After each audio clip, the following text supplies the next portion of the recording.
Cheers, successful 2023. Welcome to the podcast. Thank you. I'm excited to be here. I'll talk about whatever. My life's all kinds of crazy. Hit the bell! Because you have an Android. Oh, yeah.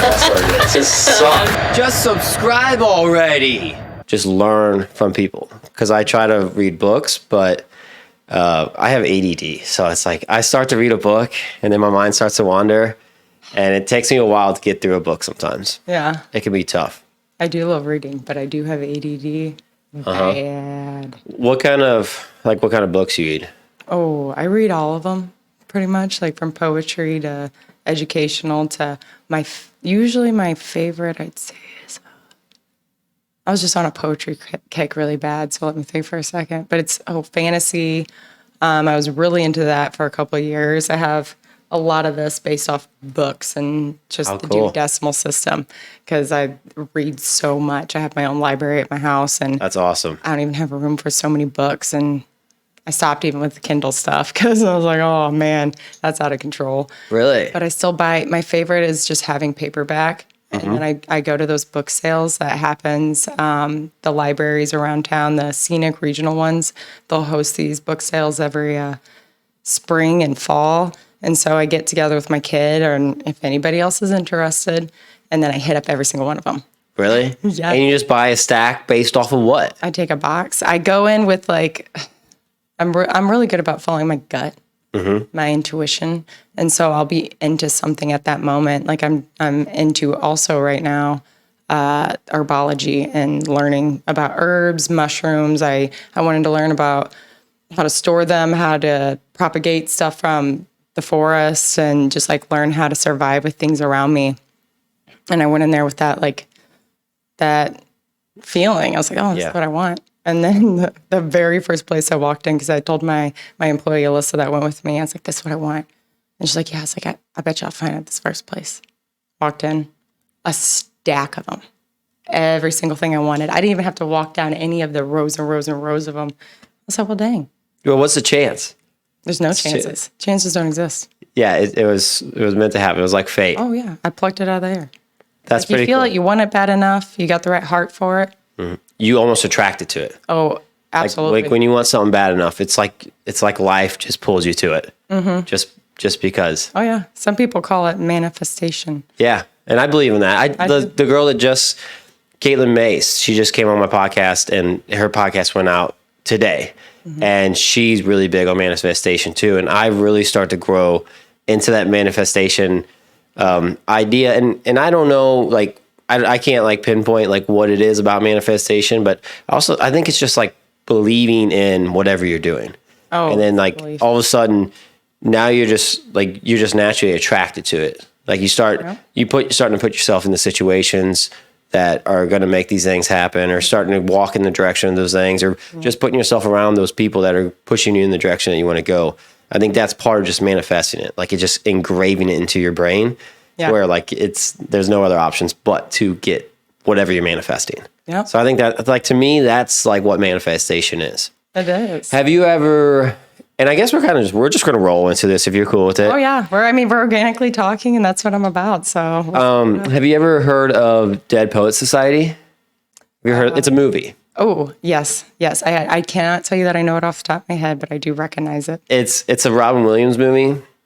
It's a little bit older. Yeah. But it's like, and I was taking an English class in college, which I barely took any college at all. Like I went 2 days at a tech school and dropped out. And then I went like a month and a half at a community college and dropped out. Yep. But I took an English class, and my English teacher had us watch this movie. I don't know if it was during class or outside of class. And I was like, I'm not going to freaking like this. Like, I wasn't into poetry, didn't really understand it. And then I watched the movie, and Robin Williams is a really good actor. He's amazing. And it was just such a cool, a big part of it was, like a big part of like the plot of the movie or the story would probably be just carpe diem.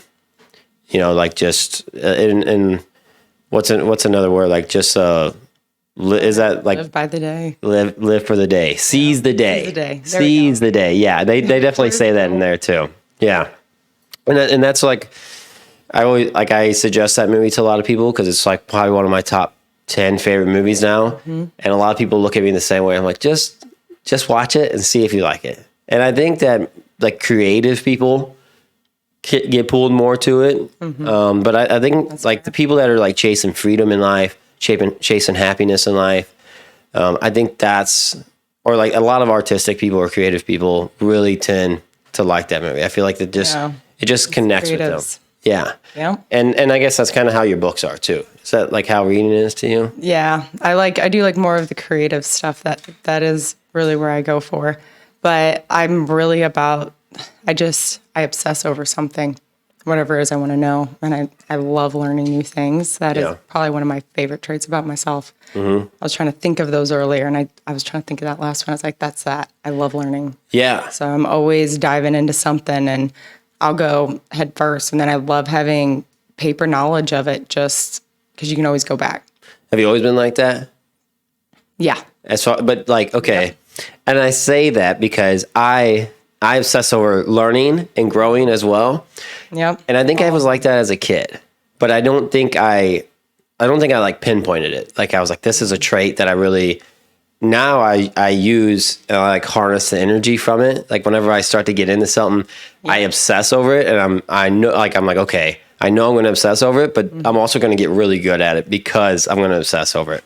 That's it. Yeah, and it's like the journey of it. Like when you're learning, it's the whole journey through the process. Every time. Yeah, and that's the great part of it. It's the getting from A to B. It's like the end goal doesn't really care. Like I don't really care about it. Nah. It's like the whole process to it, and learning it is so fun. And I think that's what makes me obsess. It is. It's the literal adventure. That's what gets me like that high. That high people are running for, that runner's high, that whatever it is. It's an adventure. I try to look at every situation, every life event. It's an adventure. I'm going to learn something. Whether it's how I want to grow, how I want to not behave again.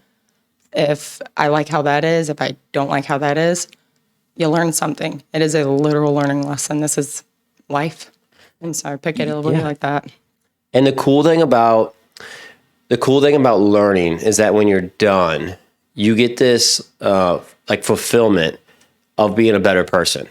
Right? And so like, yeah, like you went through this journey of learning all this stuff, and then you get to look back, and especially if it's like a self-improvement, that's what I really like the most is like the self-improvement, because I had a lot of things I needed to improve on in life. And same. I think everybody does. Every single person. If you think you're perfect, you're wrong. Like, we're all here for a reason. Yeah, and nobody's perfect. We all have things to improve on. Yes. But yeah, like so that's why I love these self-improvement books, and that's why I love doing this, and like that's where a lot of the passion comes from for me. Yeah. But yeah, when sharpens iron. Yeah, exactly. And so whenever it's done, like whenever you're done learning, and I don't know if you fully ever learn it, but like towards the end of it, you got to master it to really learn. Like if you're going to go in and you have to know everything, then you're a master. But I mean, you have to know everything, every single detail. If not, you're just learning. You're on the same path as everybody else. I mean, there's always levels of stuff, but we're all learning. I don't think any one of us here right now has mastered life. No, I think that's why definitely not. Here. We're here to learn. Yeah, I don't think even the guy that's 99 years old, I'm sure he knows a whole lot more than me. I know he knows a whole lot more than me, but if he was able to live for another 100 years, he would still learn a whole lot more. There's no figuring it out. Nope. Yeah, there's that delayed gratification or delayed fulfillment out of that process. Yeah, that's what's so great about it, for sure. So before we get too much into the podcast, because we could just keep rolling, I want to introduce you. Oh, yes. Vanessa Nguyen, correct? No. Oh, no? Okay. It's Vanessa Nguyen. Vanessa Nguyen. Yep. It's my wife. Wait, say it again? King is my wife. Kane is your wife. You said Vanessa King. Yep, King is my wife. King Nguyen, but our last names are Nguyen. It's Nguyen. I would not be surprised you didn't get it. You know what I mean? It is very, very hard. It's Vietnamese. Okay. Yep. Well, okay. So that's a good thing to point out to everyone that's listening to the podcast too. This is our first time meeting. Yes, I have not met you at all. We just started talking and we were going on a whim. And so we haven't even introduced ourselves to each other at all. Yeah. So how we even got connected at all is I had a gentleman by the name of Dan Coons that came on the podcast before, and he's a barber, right? A barber. And you own a hair studio. I just call it a hair salon and barber shop. Okay. But and it's a collective. It's just a nice collective. There's been many different jobs that's come through there.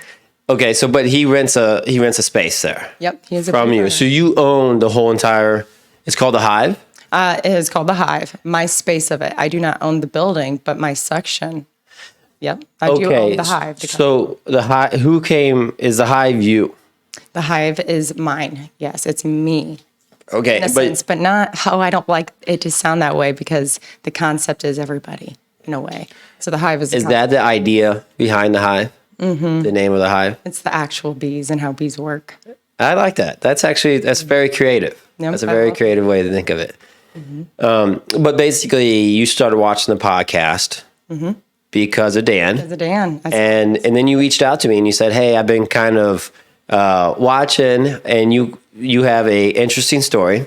So I want to kind of briefly explain to everybody maybe some of the stuff we're going to talk about."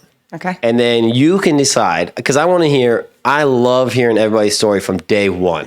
Which day one of what? Wherever you want to start it. Wherever you decide that we need to start the story, we can start it. But I want to give people kind of an idea of what they're getting ready to listen to. Yep. Because you're more than just Vanessa who owns the Hive. Absolutely. You're way more than that. And so I want to know, I want the listeners to know, and myself to know, because I'm very interested in knowing how you got there. Because your parents didn't own a business, did they? They didn't own jack shit. Exactly. And Poor as they could be when they grew up. And so this is something that you at some point in your life, you're like, I want to start my own business. Mm-hmm. And so and we can kind of go in the Hive. So you own the building and then you sublease the spots out. Is that how it works? I own the business, the Hive. Okay, I rent my space out from the auto company. I got you. So the building itself is absolutely huge. I used to have the whole bottom floor, but now it's been divided up. And one side is this wonderful photography studio by Dana, and my side's the Hive. So my space before was huge. Oh my gosh, that was a learning lesson. Well, we can always get into. I think we should lead into that. Okay. I want to lead into how you got to the Hive. Okay. How the Hive came to be about. Mm-hmm. Because I think people are really going to want to. I think there's going to be some people out there that maybe want to own their own facility one day. Yep. They probably want to, there's probably some people that have some questions, like, how do I get started? How do I make a living at it? Like, how do I, actually pay my bills and survive off of it? That's always the best question. Right. And it's kind of, it's individual for each person too, right? Like one person can make it happen. The next person probably couldn't make it happen. Yep. There's a lot of factors into it. I would like to know how you make it happen, but absolutely. From what I understand, from what you told me, getting to where you're at today wasn't exactly the easiest process in the world, because you said you grew up pretty poor. Yeah. Extremely poor, as you would say. Yeah. And you when you told me, you actually said living in the woods. Yeah. Like, are you talking like just lived in a house in the woods, like No, in the it was not a boonies, house. or like you talking actually living in the woods? It was a trailer, to be fair, but it was so run down. I don't know what to call it. Okay, so I want to talk about that. Yeah. But you also said that you've had some hard times in your life because of your sexual orientation. Oh gosh, yeah. Right? Like I that. always forget that that's even a thing. Like Yeah. even now when you brought it up, I'm like, oh yeah, I forgot. Right. And but like when we were kind of talking about it, you said that because you said you used to be really involved in a church and that caused some problems in your life because of your sexual orientation. Yeah, like absolutely. So I want to try to touch on all of those. Okay. But let's start at the beginning. Okay. So people can kind of understand where Vanessa came from. All right. Right? So you said you started out in the woods, a trailer in the woods. A trailer right? in the woods. I mean, it is that glorious the way you make it sound. So yes, I grew up in it's not too far. It's a town called Ditmer, but it was off the beaten path in a way. So it was on God, I don't even know how many acres. Over 30 acres of woods was owned by my biological father. And so out there, he actually got that land from his parents. His parents accessed it, and I'm not even sure why exactly. My grandma was an immigrant from Poland and Czechoslovakia, and my grandpa was a second generational immigrant from Germany. And they lived out in Gerald, eventually is where they passed. But it was out in Ditmer and this woods and this trailer off in it, but it looked like a junkyard in a sense. There was cars everywhere and trash and piles and animals galore and definitely guard dogs and that kind of lifestyle. Essentially, he was a drug lord of sorts. Mm-hmm. Yeah, it was interesting. He did many things. So, and you said your biological father. Yeah. You labeled him like that, but you didn't call him dad. Oh, no, he's not my dad. My dad is Robert Meyer. Okay, so how long, because you said you grew up on your biological father's land. How did, I was spend 11 years. You spent 11 years there. Mm-hmm. Before, now your mom was... My mom was there. Yep. My mom was a part of it. Essentially, it was just a very abusive, traumatic childhood, which is a whole story in itself. Sure. We don't have to go in too crazy detail with it. No, but she stole me, plucked me away out of it, and ran away to St. Clair. And that's where I started school. I want to say it was third or fourth grade, something like that. And then I started St. Clair School brand new and started a fresh new life in a sense. Sorry to cut you off. Before we go too far from where you started. Yeah. Like even when you were young and you were in this situation, because I grew up poor, but I grew up in a very good household. Like I had two really good parents that loved me very well. We didn't have a ton of money, but they had me a little later in life, so they kind of had their life figured out a little more. So they had a solid house.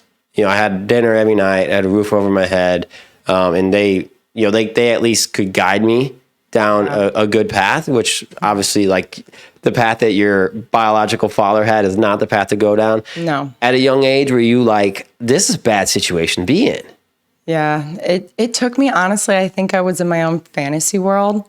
What do you mean by that? It was delusional because my biological father would use religion and certain things to like coerce us and manipulate us. And so I don't think I really understood reality in a way. And it took me until I was like 6, like going to school. You start, 5 years old, kindergarten. I was like, oh shit, these kids are not like me. And I'm looking around, I was like, oh no. Not that I came off as different, but I could understand like they didn't feel the same, respond the same. Their households were not the same. Their parents showing up, not the same. My dad would start to tell me to lie about our life right then in kindergarten. So that's when I started to get the jump. I'm like, oh God, this isn't normal, I don't think. And man, so I was like 6 years old outside, probably 7. No. I had to think because it's really a timeline. It was about right before my mom plucked me away because that's, leading up to it.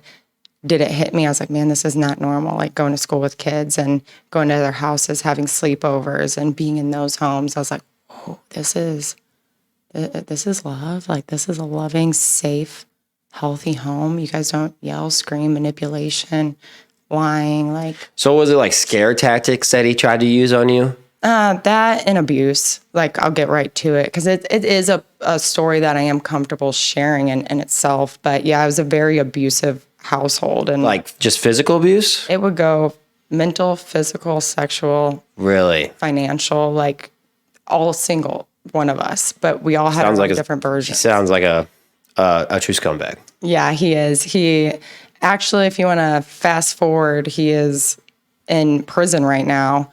in Illinois somewhere because this can give you a brief life of what I lived through. So he ended up stealing this underage girl, taking her to Illinois, locking her in a motel, tying her down, taking pornographic photos of her, selling them on the internet, and then selling her to men. Holy hell. So that's where I come from.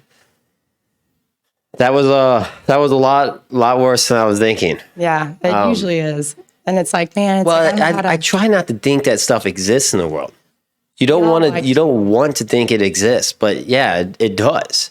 It does. It's insane. And it's right in front of your face, and someone will look at me who's got, man, this really it is a blessed life.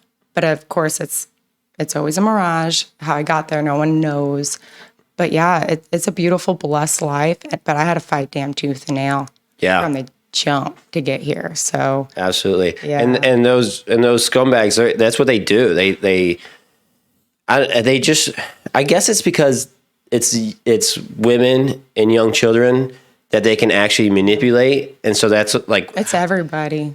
I mean, we're all subjects to it, day-to-day manipulation, whether we realize it or not. True. But like those hard ones, it does. It takes a narcissist finding someone who is very vulnerable, plucking them, and then they thrive on it though. Those people thrive off of it. They really do. They like search it out, and it's like they really do thrive off of it, because not even someone to that extent, but yeah, just a narcissist. You can like see them. Like if you've ever had to deal with one, you can just see them. I've You can attracted them for too long. I learned that lesson, man. Yeah. Become an adult, and I'm like, phew.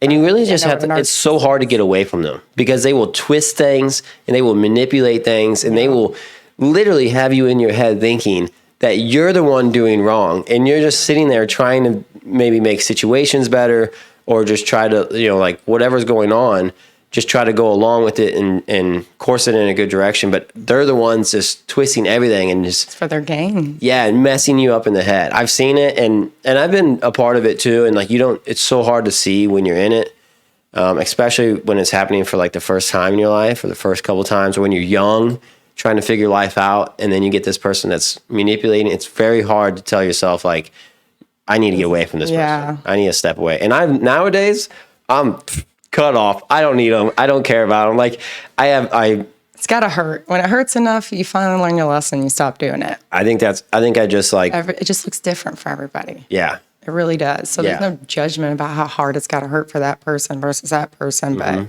man, you need that right lesson. And then you're like, okay, I think my ass got spanked enough. And you don't have to be a dick about it. Like you can just like literally be like, okay, I need to be selfish to myself and not let myself be exposed to, have boundaries, don't let myself be exposed to this. So I just need to take a step away. Yeah. Those people are not good for my health.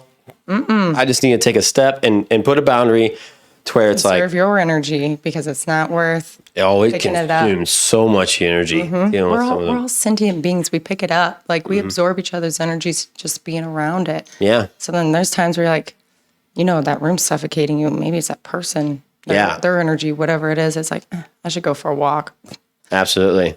Kick rocks. Yeah. That's what I do. Mm-hmm. Absolutely. So, like your mom, how'd she get out of the situation?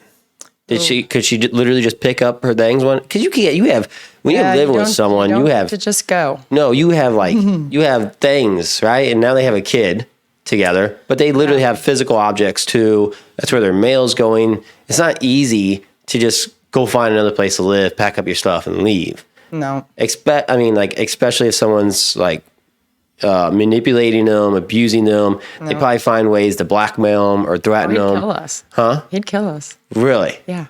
My mom had to try to figure out how to get away from that because she couldn't just go to the cops or anything like that, and that's just worse. Yeah, because they can't actually do anything until... No, not until it's too late, because if you call the cops, like, that's the worst thing you could have done for someone like him. Mm-hmm. Because he's not going to jail. Like, that was the last thing. And, I mean, it took him until he was probably in his 50s, I think it was, for him to wind up actually in prison. Got away with it for way too long. Yeah, so he wasn't there. He had his own little ties and stuff like that. So there was no going to the cops. So she had to figure out the best way she possibly could. And have you ever asked your mom how she got with the guy? How she ended, like how she, Oh, yeah. how did that start out? Like was your mom into bed? Not to, Vulnerable. yeah, I'm not to, like accuse your mom of anything and say like, oh, maybe your mom was doing something, but like you ever ask her like, how'd you end up with someone like this? Did you not see it? Was he not actually like that? And then over time changed, maybe started to get comfortable in the situation. Like, what did she ever have to say about it? So, like, I mean, man, my mom grew up, didn't have a lot of money, didn't have a lot of things. And then her first husband, I mean, she was 16 when she got married to her first husband. And then he got murdered whenever she was in her early 20s or something like that. So, Like murdered how? like, a guy drove up behind him on the side of the road, chased him down. Road rage. No, he knew what he was doing. He knew who he was after him. So he was chasing this guy he was getting chased by a guy down the road, ran him off the road, opened the car door and shot him. Damn. Was it like a drug thing or? Yeah. Okay. It was, but that she didn't know at that time, if I'm going to be fair. I mean, man, for a long time, I had a bone to pick with my mom because I couldn't understand it either. To be fair, I mean, you tell anybody this story and it can really paint my mom as a very bad picture because that's how I took her for a long time too. And I was like, man, how'd this happen? And I didn't have that hard talk with her until I was in my early or mid-20s. Did I have the confidence to be like, what happened? How did we get here? Why? Because everything was swept under a rug my whole life. We didn't talk about it, anything that happened, because, I mean, it never... It's not an easy subject to talk about. No, to be fair, it's like, it is. It makes anybody uncomfortable, let alone the person that let it happen to you. Yeah. Or caused some of it. So, yeah, it started off early where she just fell in love with the bad guy, and... Do you think it was also because she was... Sorry to cut you off. No, you're good. But, like, do you think it's just because she was probably poor as well? Maybe didn't come from the best household. Her household, that's what's wild, was good. Her parents, beautiful souls. They might not have had much money, but, I mean, man, they're from... they lived a very decent back country life, and they grew up like that, and you worked for what you had and kind of thing. So they were beautiful. Maybe just growing up poor and ended up in a bad situation. I don't know. She grew up she was born in the 60s, and then she was having fun in the 70s, 80s, and then this guy on a Harley comes around, and he's the baddest guy in town, gets all the girls. Yeah. Got her, swept her off her feet, really is what happened, because my mom was like a little house on the prairie. This is her. Little house on the prairie. Okay. Tiny little thing. I mean, if anyone's listening, she's got a tattoo. That's your mom? That's my mom. Vanessa has a tattoo of her mom when she was 12? Yeah, 12 years old. That's wild. When she was innocent. She's got it on her arm, tattooed on her arm. So some people are going to be just listening, not watching. Yeah, so they might not have been able to see that. People are even watching. Yeah. Hello. Yeah. Hey, if you guys are listening or watching, make sure you subscribe. Yeah, absolutely. Help me out. We're going for 1,000. Oh. Yeah, we're over halfway. I see the light at the end of the tunnel. You have to. It's just going to happen. Oh, I believe it. It is. The manifestation thing, I'm totally manifesting it. I already know it's going to happen. It's going to happen. I don't stress it at all because I just enjoy this too. I enjoy the conversation. It's the adventure. Yeah, exactly. That's exactly what it is. Grows with it. Grows with your own momentum. Mm-hmm. Yeah. So where were we at? We were saying, I wanted to touch on the thing that, like you said, vulnerable. Like your mom is vulnerable. Very vulnerable. I get that. I totally get that because, like you say, your mom had good parents. Yeah. Yes. But your household can only structure you so much. Like they can try to point you in good directions. Like I think a lot of people have good parents, but still end up in drugs or still end up in bad environments in their life. Every time. And I think, and you in this rich or poor. You can end up there.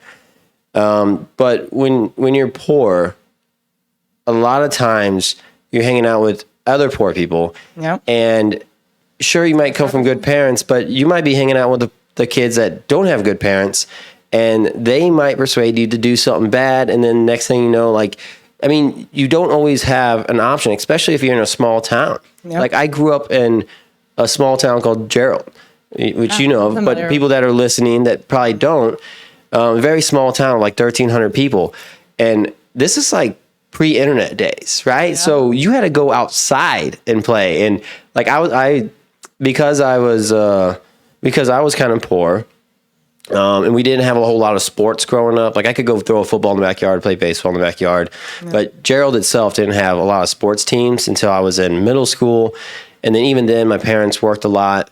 So I ended up getting in a lot of like self sports. So skateboarding was my thing. And I was a lot of skateboarders like at this time. But also who hung out with I felt like the skateboarders were driven people like I was an obsessor. I wanted to be the best skateboarder ever. Yep. Even my sister says, like, she still kind of makes fun of me to this day. She's like, you were going to be a pro. And I'm like, yeah. Like, what little kid doesn't want to be a pro at anything? Dream big. Exactly. And like anyone that knows me, they still probably can see it in me today. Like I'm still that big dreamer, but we were also hanging out with because we were walking around town. We didn't have a skate park. So we just walk around town. You're skateboarding on ledges and stairs and just parking lots and stuff like that. Well, we also hung out with kids that had bad households that their parents didn't even care where they were at. No. So now they're walking around. And then kids start getting into drugs. Or I remember fights. We used to have like a corner street that was just a big empty parking lot, and kids would just fight in it. Yeah. And it's like fight for real or fight for fun. Like we would get boxing gloves and we would just box. The good old days. Yeah, that's just don't do that anymore. No, I don't think so. Because we couldn't text. No. You weren't sitting on your phone checking what everybody's doing on Facebook or YouTube. Like it would be like, hey, we're going up to the laundromat. We used to skate at the laundromat. Who's coming? We're going to the laundromat tonight. Come meet us up there. And then, but even if you didn't, all you had to do is just walk to the laundromat because that's where everybody's hanging out at every night. Like that was like the hangout. Across the street was the grass thing where everybody boxed and everybody hung out and right across from the laundromat. Yeah, and it riled you up. We were hoodlums. Like there was a time because this is how it happened because there's kids that their parents didn't care if they were out late at night. Yeah. And so now I'm like, oh, I want to stay out and hang out with my friends. But they're the ones getting in trouble. They used to do a thing where it was like there's a laundromat and then the empty lot across the street where it's just a grass lot, and it was a 4-way intersection, and it's on Main Street. Oh. And we get like 10 kids, and all the kids would stand in a circle, like huddle, and be like midnight. And then on a Wednesday, up to no good. Yeah, and we would stand in a circle until a cop, because it's only us and the cops that are out at midnight. Ooh. And we would stand in the road acting like we're doing something like bad, and then when the cops come, one of us like would look over our shoulder, and then we would like all like just scramble.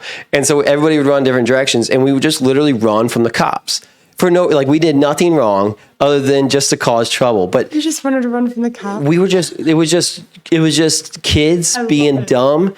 But it's because we were just creating something to do. Yeah. But what I'm getting at with the story where I started is that there was a lot of bad kids that also hung out in there. I remember some kids that they struggled and like their lives were very bad. They were around a lot of drugs in their life. They started bringing drugs into the groups. So the older you got, people started smoking pot, but then they started falling into a bunch of other drugs. They started getting into pills, and then heavier things started coming in. And I was lucky enough to have really good parents, and I learned to drift away from it to the point where I separated from it. I got out of skateboarding too, just because the older I got, the more I realized I wasn't into it, and I started getting into cars. And so those people just kind of drifted away from me because I also wasn't into drugs. No. And I was wanting nicer things. Mm-hmm. And these people weren't wanting nicer things. So I feel like I got lucky, but I don't know if everybody does get lucky like that. Yeah. Like I think a lot of people are like, maybe they don't get into cars and they keep hanging out with these kids. And then all of a sudden they have a bad day and they're like, hey, take this. You don't feel that pain anymore. Yeah. And then, you're just susceptible to that stuff because your friend does it all the time and he's fine. Yeah. He still looks good. He ain't missing any teeth. And so then all of a sudden now you're doing it and you don't realize this path you start to go down. And I think I totally understand. Like when you say your mom could have been vulnerable. Yeah.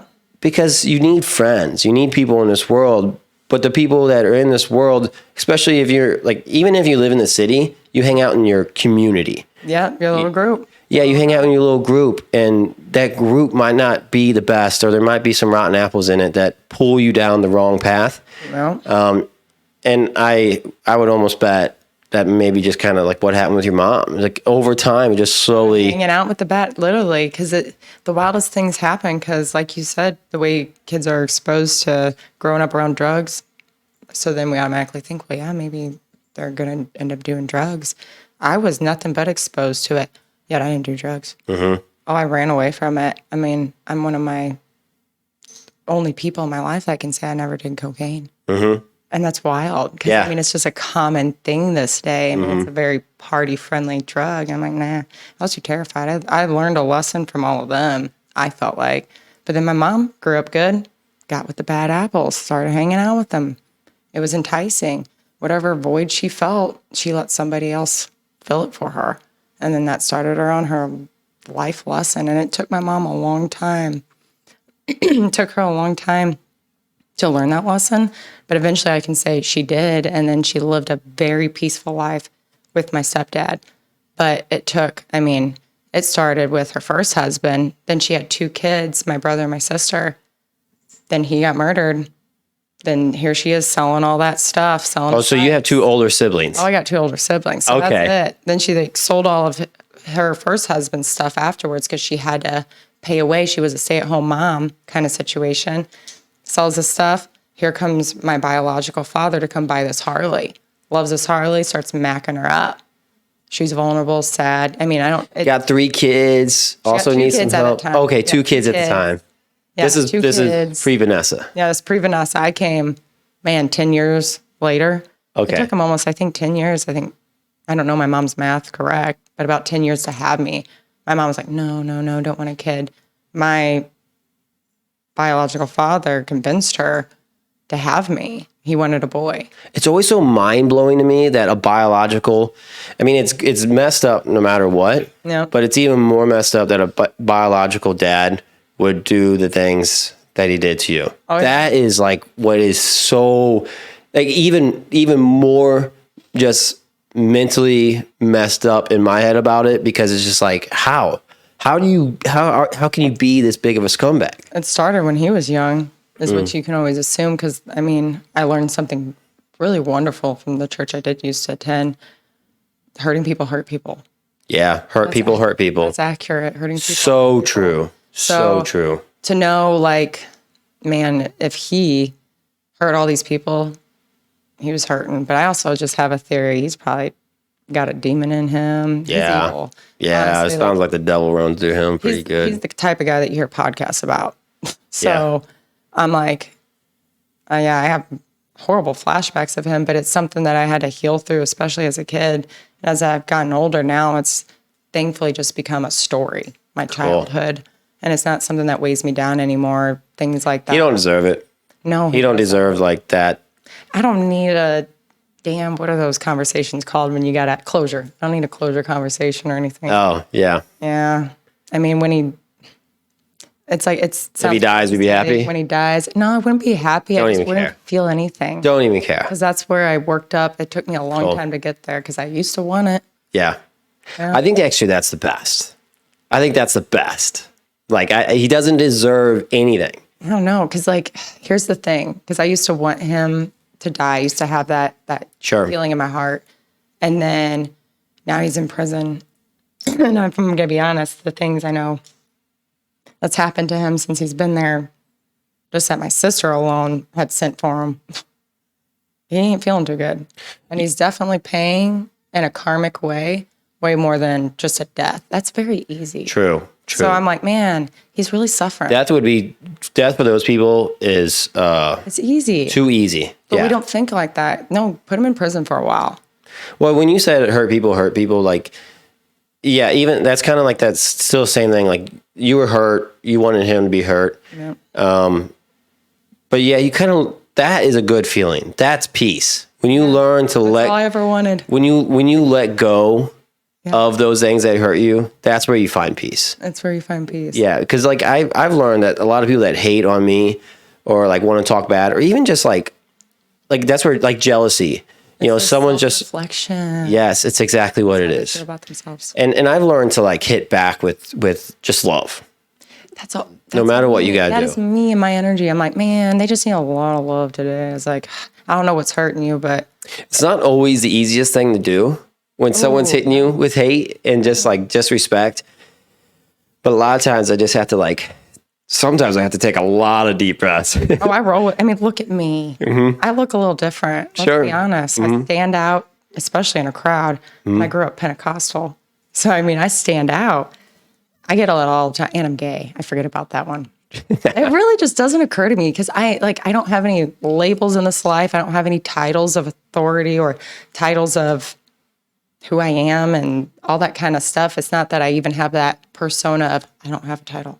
Yeah. Sticking by no labels. No, I just don't give a damn. I'm just Do here. you get, I get flack all the time. do you really? Oh yeah, like I said, look at me. No, I'm talking for being gay. Oh yeah, Really? you, all of it. From who? Who Strangers. strangers are? I could see, And the people you love the most. I could see that. I could see it from the people you love that like are close to you. Yep. But why, like random people?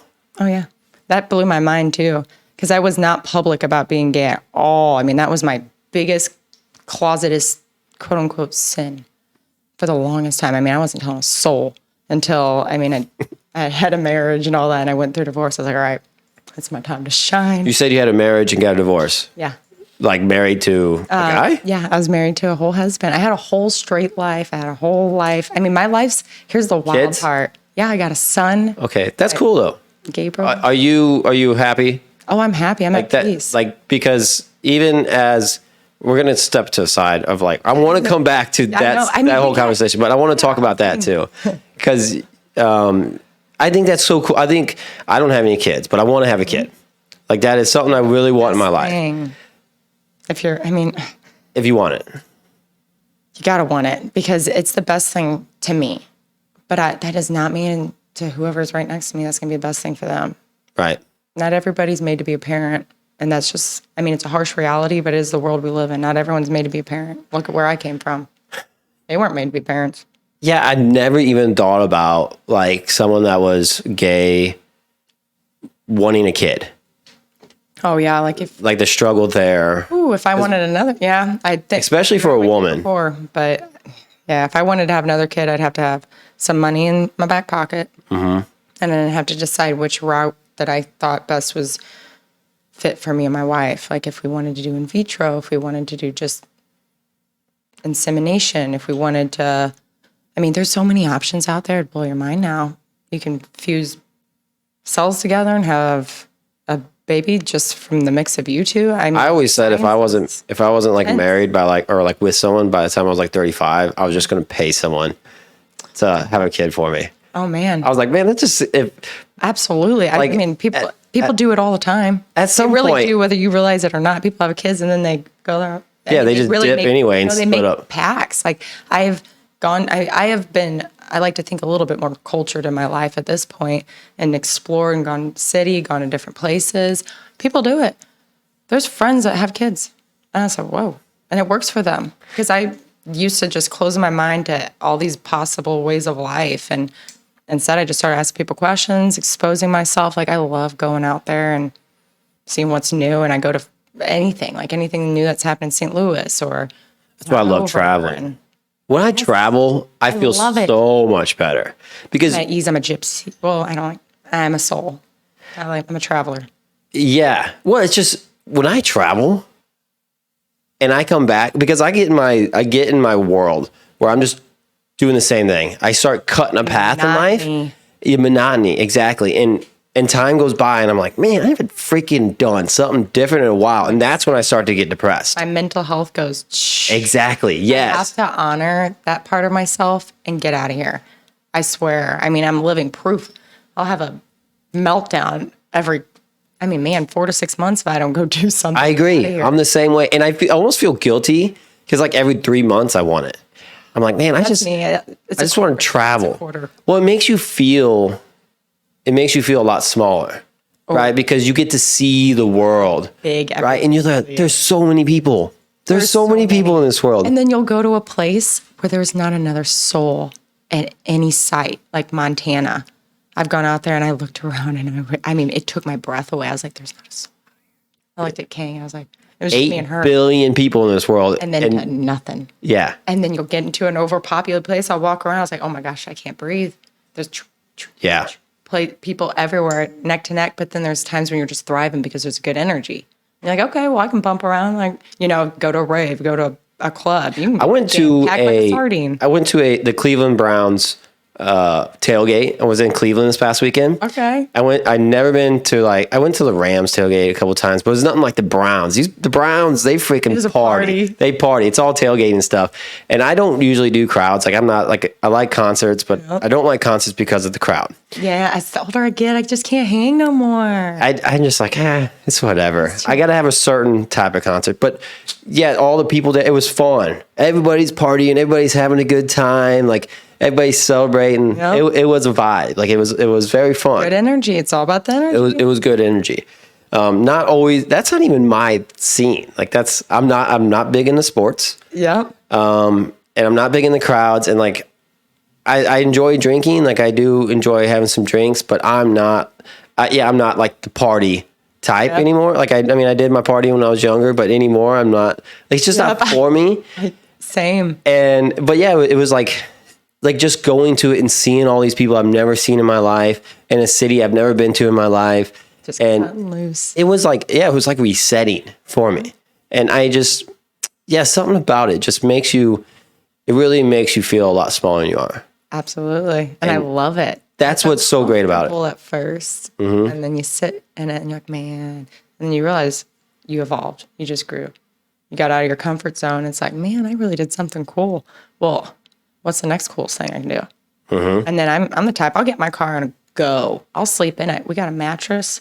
We can put the seats down. I got in my Honda Civic out there. No joke. I love that idea. We take off because I really broke down the idea of what do I need to escape? Because we get these ideas of a glamorous vacation where people are going out, you're going to a resort, going out to a different country or whatever. I was like, okay, there's a time and place I can do that. But if I really got to get out and it's what's good for my mental health and I don't want to spend an arm and a leg, even when I do want to spend an arm and a leg, that car's been, I can just get in it, throw that mattress in, head out, find I have all these apps like Roadster and these other things that tell you these safe places to camp or these rest sites, campgrounds, they're all very highly rated places. So there's a shower, bathrooms, all these different locations. Even if they've been a trucker on the road and had to pull over for the night, hey, this area mile marker, it was safe. And I was like, oh man, that's cool. I didn't even know that. It's an app for that? Yeah, I'd have to ask King exactly what it is because she's my app girl.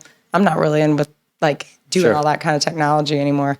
But she had the whole trip figured out with that, and then knew all the rest stops we could take. Granted, we had no service. Long story short, we went on a huge road trip for our honeymoon and went on a Pacific West Coast tour. And we just threw a mattress in the car and we're like, screw it. We don't need all this fancy stuff. I mean, I want to see as much as I can see. Got a mattress, threw our things. That one's on my list for sure. Everything. It was so beautiful. And there was many times we just pulled over and I was like, oh my God, we just camped next to a freaking waterfall. I said, step out, look at this. I mean, we had a whole setup too that hooks up to the car, makes a huge tent. Oh, we said, screw it after the first night putting it up, or said, that was a lot of work. We're going to move in the morning. Let's just leave that packed up. And we just got in and out of the car because we weren't even stopping long. Yeah, you're only sleeping in the car. You're only sleeping. You're just sleeping why do you need all this fancy stuff? So there's a time and place for that mental reset I need. But I'm so adventurous and I'll take up anything. I just want to get out there, especially in nature. That's my place. You don't have to have a lot of money to be able to get away, do something like that. It doesn't have to always be the beach. No. You can literally get in your car, like you're saying, and I guarantee anyone in the world can find a place within 5-6 hours from them and hike or sightsee or just get away. Because everywhere. I used to just go, Branson is 2.5 hours, and there's not a lot to do down in Branson. I mean, I guess there is a lot to do, touristy stuff. Yeah. But I would. Okay, this is a better example. I just went to Lake of the Ozarks. Yeah. My friend had a condo that someone in their family has, so they had it for the weekend. And we did a 3-day weekend, and we spent the entire weekend. It's a pool and hot tub. We spent the entire time switching between the pool and the hot tub and just drinking. And there was a grill by it. We grilled. But for those 3 days, I didn't touch my phone. I just hung out with my friend, hung out with my girlfriend, and we just chilled. And I felt so much better. To get away from my house. I didn't think about get out of reality. I think that was the big thing. Literally, because what's in front of your face, your day to day, whether it's home, work, the place you drive around in, it's your reality. You're going to think about life, whatever your to-do list, because it's huge, right? Everyone's to-do list is out of this world. Growing every day. And then that phone goes off. Oof, there it is. Oh, I got it. Oh, dude, I had all these other notifications. This guy again. I don't want to answer it to him. I put that down. Shut up, so dude. I don't even see it. Yeah. Because if it goes off once, because I have anxiety. I got a list of diagnoses, and anxiety is definitely one of them. I see it, I'm like, oh, what is this? Is it one of my employees? If I see a B on there, is it important? No. I had to learn balance with everything, and so put my phone down. I got to put my phone down because that's what's good for me. Because I will pay attention to it. But man, you could have your phone there and just be, I'll pay attention to it later. It goes off, whatever. You're good with it. I'm not. So you have to keep it away So from I have to. So I've had to learn. I'm like, okay, where do I lack? Where am I able to draw my attention away from one-on-one or whatever task, because I have ADD, whatever task I'm doing, I have to be able to focus on that, because the moment something else comes in, I'm overstimulated, and there I go. Like our conversation, we can talk about everything with my mind because it just goes that quick. So I was like, man, anything that's going to distract me, put it away. My phone. I totally get top that. of the list. I totally get that. You know what's weird about my ADD is my ADD almost stays focused better if I have like a little something going on off to the side, because my brain wants to race. Yep. And so if me and you are having a conversation, but I'm sitting over here tapping, that's controlling that part of the ADD that wants to run. Yep. And so I've learned to control it. I've learned focus. I've learned tactics. I've just learned things through it. And dude, if you listen to my podcast, go back and listen to them all. You can find out that I'm not that focused most of the time. This story that we're on right now has wandered so far off from the original story that we were talking about, which is perfectly fine. It's perfectly fine. There's nothing wrong with it. Yes. But yeah, it's just part of ADD. If someone doesn't have ADD, I grind people's gears. they will never know. I really grind people's gears. I do not have it. At times I'm like, ooh, I said I'm off track, aren't I? And they're like, It's a struggle. It is a struggle. I don't take for a lot it of people. personal. I've learned to pick up certain social cues because society. And if I want to be a businesswoman, I can't let ADD get in front of me when it really does at times. I'm like, oh, I can pick it up. I'm like, okay, pay really good attention right now because something's serious. Like I pay attention to everybody's body language in the room. Well, I mean, that's also survival. I think it's a list of all the diagnoses. It's probably PTSD, the ADD, the OCD, all of it. I'm like, man, I pay attention. I just pay attention to everything. I don't think that's bad though. Nah. I think that's actually a really good trait. I try to, for the most part. I would actually say, yes, that is a developmental thing. Because like we were talking about from a very young age where you started kindergarten and you started paying attention. And I think at a very young age, you had to start paying very close attention to detail, because you had to start being like, what is going on? Like at a young age, you had to start figuring out why you were so much different than everybody else. Yeah. Because at a young age, you don't realize you're gay yet. Oh, no. How old? Well, I think I was kind of young when I started to notice some stuff. Like not like it was never not kindergarten though, because you don't have those sexual tendencies. No, those sexual tendencies, those don't get into you when you're like a teenager, really, if you don't get exposed. I mean, I somehow, some way, and it's not somehow, some way, honestly, it's God. I kept my faith through everything, even though I was raised under very religious thumb. Yeah, it wasn't him. Can I ask you, like, the religious thumb that you were raised under, was it like telling you that you couldn't be gay? Yeah, I was raised Pentecostal. Yeah. So it was a very strict, and I'll use the term religious religion. Religion's can be an intense thing at times, and some are more absolutely. religious than other. And I think that's when the man really forces what they think their belief is more than what God's actual message is, which is love, Yeah. acceptance, all that kind of stuff. So yeah, as the terms go, I think sometimes Pentecostal can be taken very religious because it's rules. Were you like messed up in the head? Like when you started, like, you're like, okay, I am attracted to women. Was it like, like did it take you a while, like battling in your head because you bad. were raised to, I was believed to think it was a sin not to do it. Kind of, it's almost obvious, right? Because you did marry a guy and have a kid.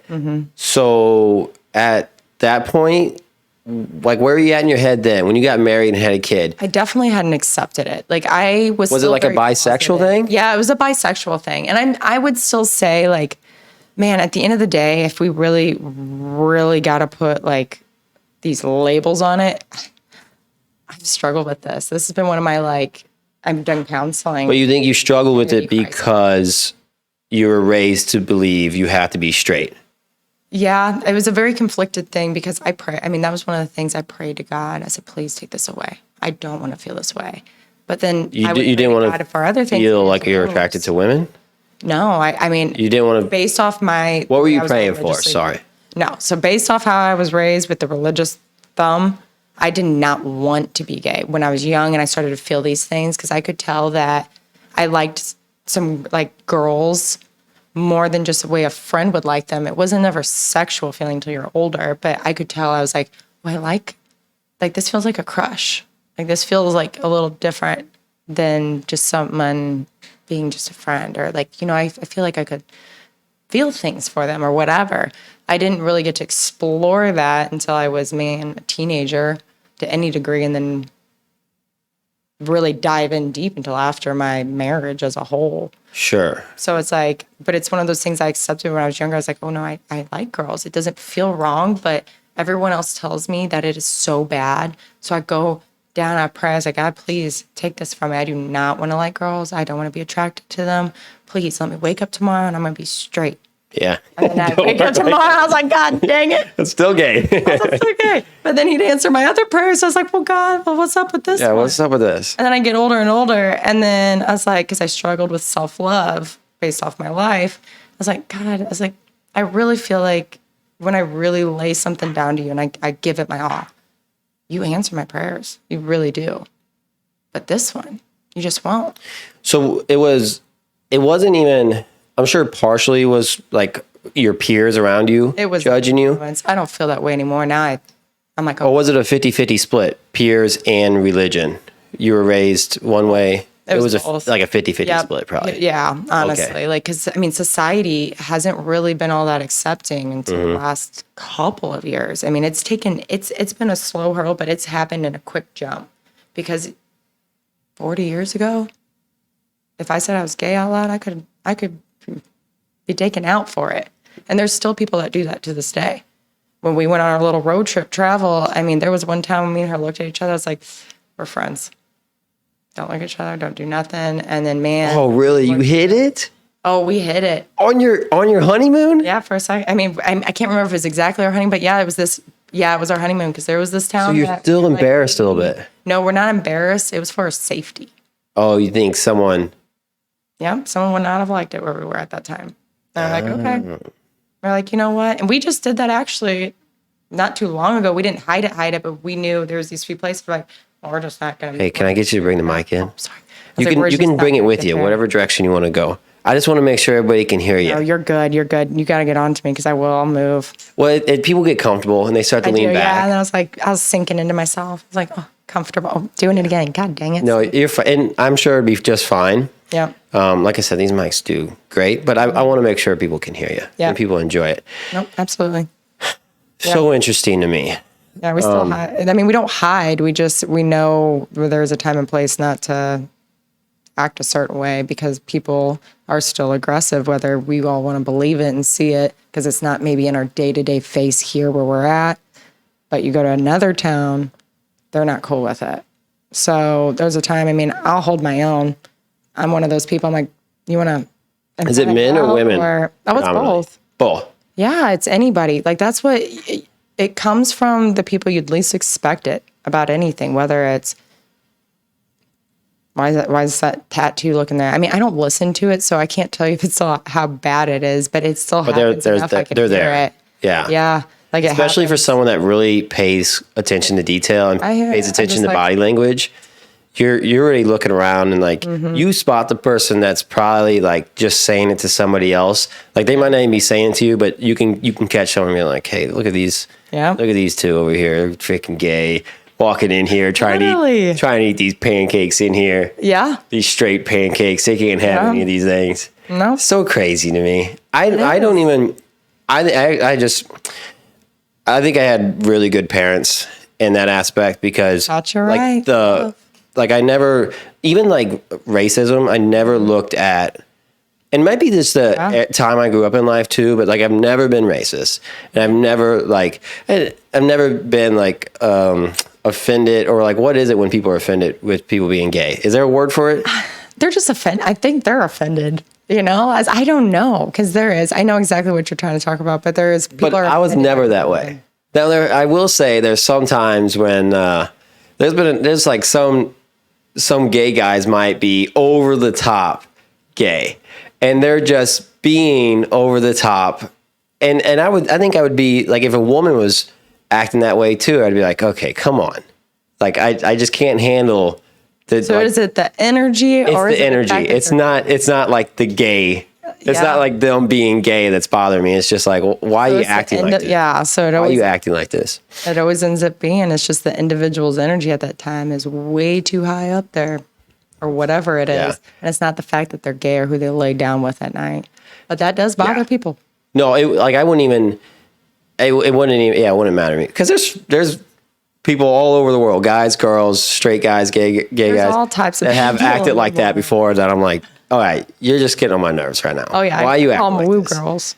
Woo girls? Mm-hmm. What's that mean? When they're too hype. Oh yes, exactly. Yes, the woo. Yeah, you could be a man, woman. Yes, that's exactly what I'm talking about that's too. a woo girl, the one that's like woo, yeah, woo. Yeah, you know exactly. And they're not even at the winery. They're at the bar. They're at the park. That's exactly what I'm talking about too. They're at the kids' soccer game. I mean, they're everywhere. The woo girl. Sure. Yeah. So I know you had told me that because you're gay or heterosexual, is that what it's considered? Oh yeah, we didn't even go. I guess bisexual. Like I'm so just I don't care what anything is. The label doesn't matter. No. But because I have sexual preferences is what it boils down to. Yeah, but because of that, you had problems with your church. Yeah. So you said you grew up Pentecostal, and you were saying that you were a big part of a church called Roots Church. Is that Pentecostal church? No, they're not. So this is two different things. I wouldn't say I don't like to say I have a problem with the church. The church. No, I'm not saying you have a problem with them. I'm saying the church has a problem with you. Not because the church will represent itself that it does not have a problem with gay people. Is this the Pentecostal church? No, this is Roots. Roots. So know that they will definitely represent as if they do not have a problem. Before we jump into that, but the Pentecostal church. Oh, so you're talking about they didn't know I was gay. I didn't come out until I was okay. So you grew up Pentecostal a couple years ago.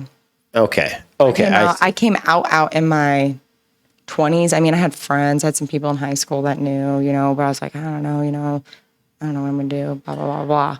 I wasn't out. I did not come out until, probably. I mean, I don't think anybody.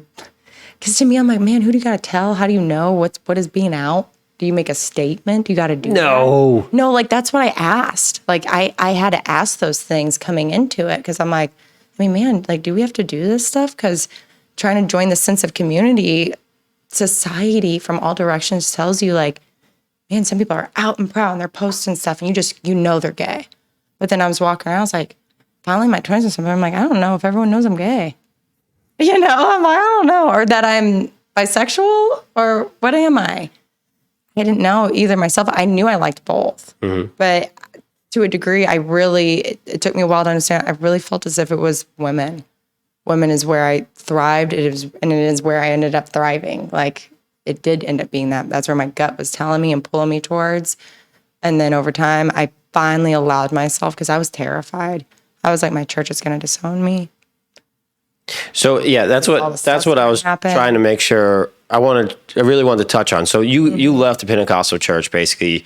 Or you just quit going, or just wasn't really involved whenever anymore? my mom ran away with me, like she plucked me away from my biological father, we came to St. Clair, and then we hid out there for a while, and then I went to school. So I started going to St. Clair school there, and then it was in junior high, I started attending what was then Victory, and going to Turnstile at the time, and being part of that non-denominational title. Okay, so you joined a non-denominational church. Yeah, but I didn't keep living that Pentecostal lifestyle. I want to say we fully left behind anything that we at least envisioned or wanted people to think we lived, because it was a very double life that I lived. I would go to church, act a certain way, then come home, and then we put pants on. We wasn't like shorts or anything at times. Oh, when you were in the Pentecostal church, you were living a double life? I was living a double life. Because they have to wear skirts. Because they have to wear skirts. I mean, I did have the long hair. What's the thing behind that?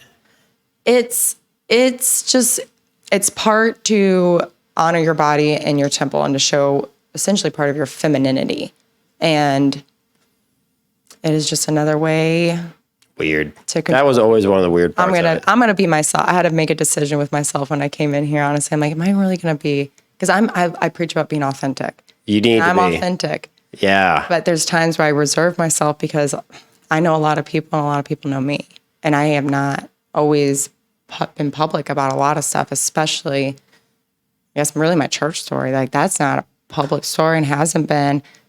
That took me, a long time to even open up to my clients. Some people, it's like, have you been going to church? It's like, no, I'm not going anymore. And it took it took 2 years for someone to reach out to me.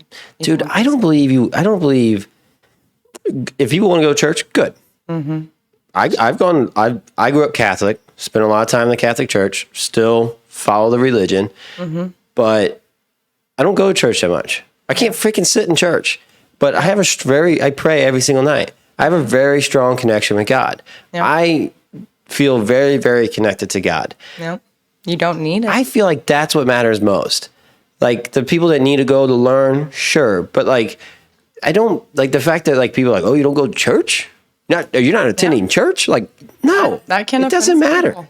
It does not matter. I always think of the picture where it's a bench, and it's a big old Harley-looking dude, and he's all tatted up, and he looks like a rough character, and he's reading the Bible, and he has, like, this very peaceful mind. Like, it has a thought bubble, and I think it's like a peaceful mind.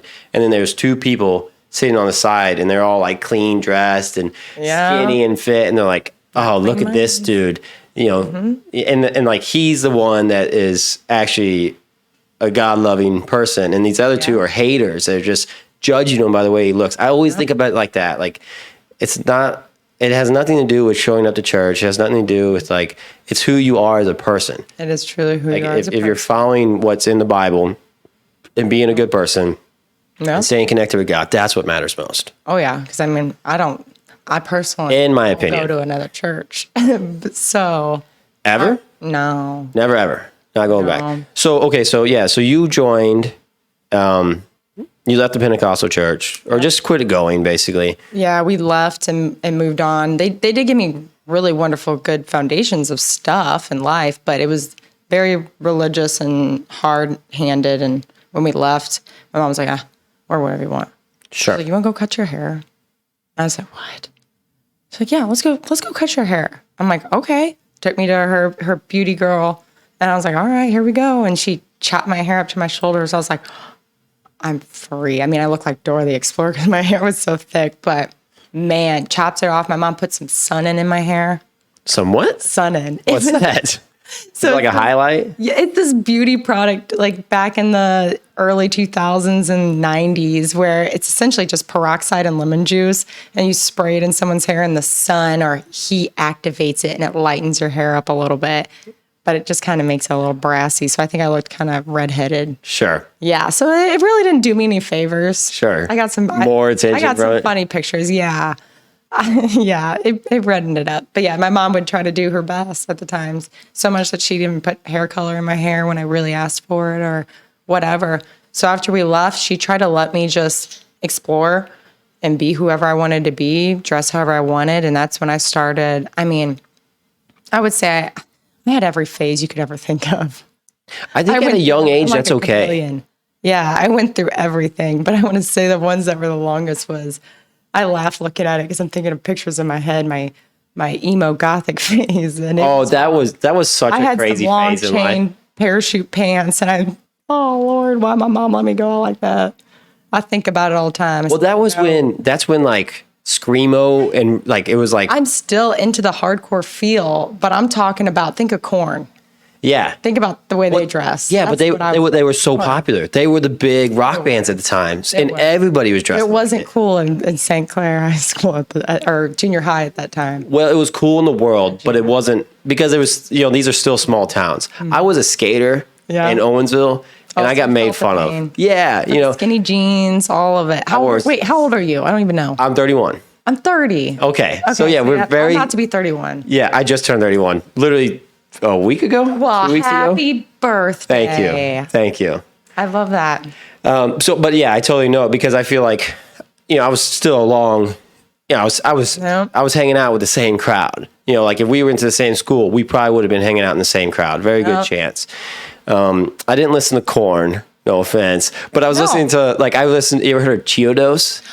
They're one of my favorite bands. Love it. I still listen to them today. It's a good just vibe music. On some of my ringtones. Yeah, exactly. I say the old school stuff because I haven't changed it for that many years. That's great. And I've been able with Bluetooth to carry it over. Yeah, that's crazy. We have the technology, you can just re-download that, right? I gave up on it. But I caught a lot of the judgment too. Because we're just different. And when you say you went through a lot of different phases, I get that too, because I was doing the same thing. I was figuring out who I am, and I am still doing it to this day.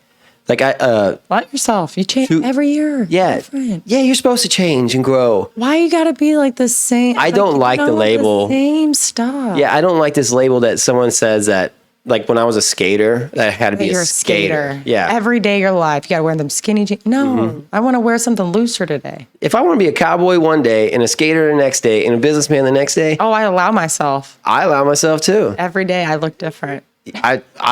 I will, like today, if you would have seen me today, I'm wearing steel toe boots and I'm working on a house. Like I look like a construction worker. Yeah. But tomorrow I might be wearing sweatpants, shorts, and a gym tee, and I'm wearing Converse because I'm going to the gym and lifting because I own a gym. Yeah. Or like the next day I might be wearing golf shoes and plaid shorts and a collar tee because now I'm a golfer. Yeah. Because I've learned that I love life. I love so many things. Yes. Podcasts, golfing. I still enjoy skateboarding. I enjoy lifting. I just enjoy so many things in life. Video games. I'm big into video games. I enjoy all sports, basically. There's so many things in life that I love.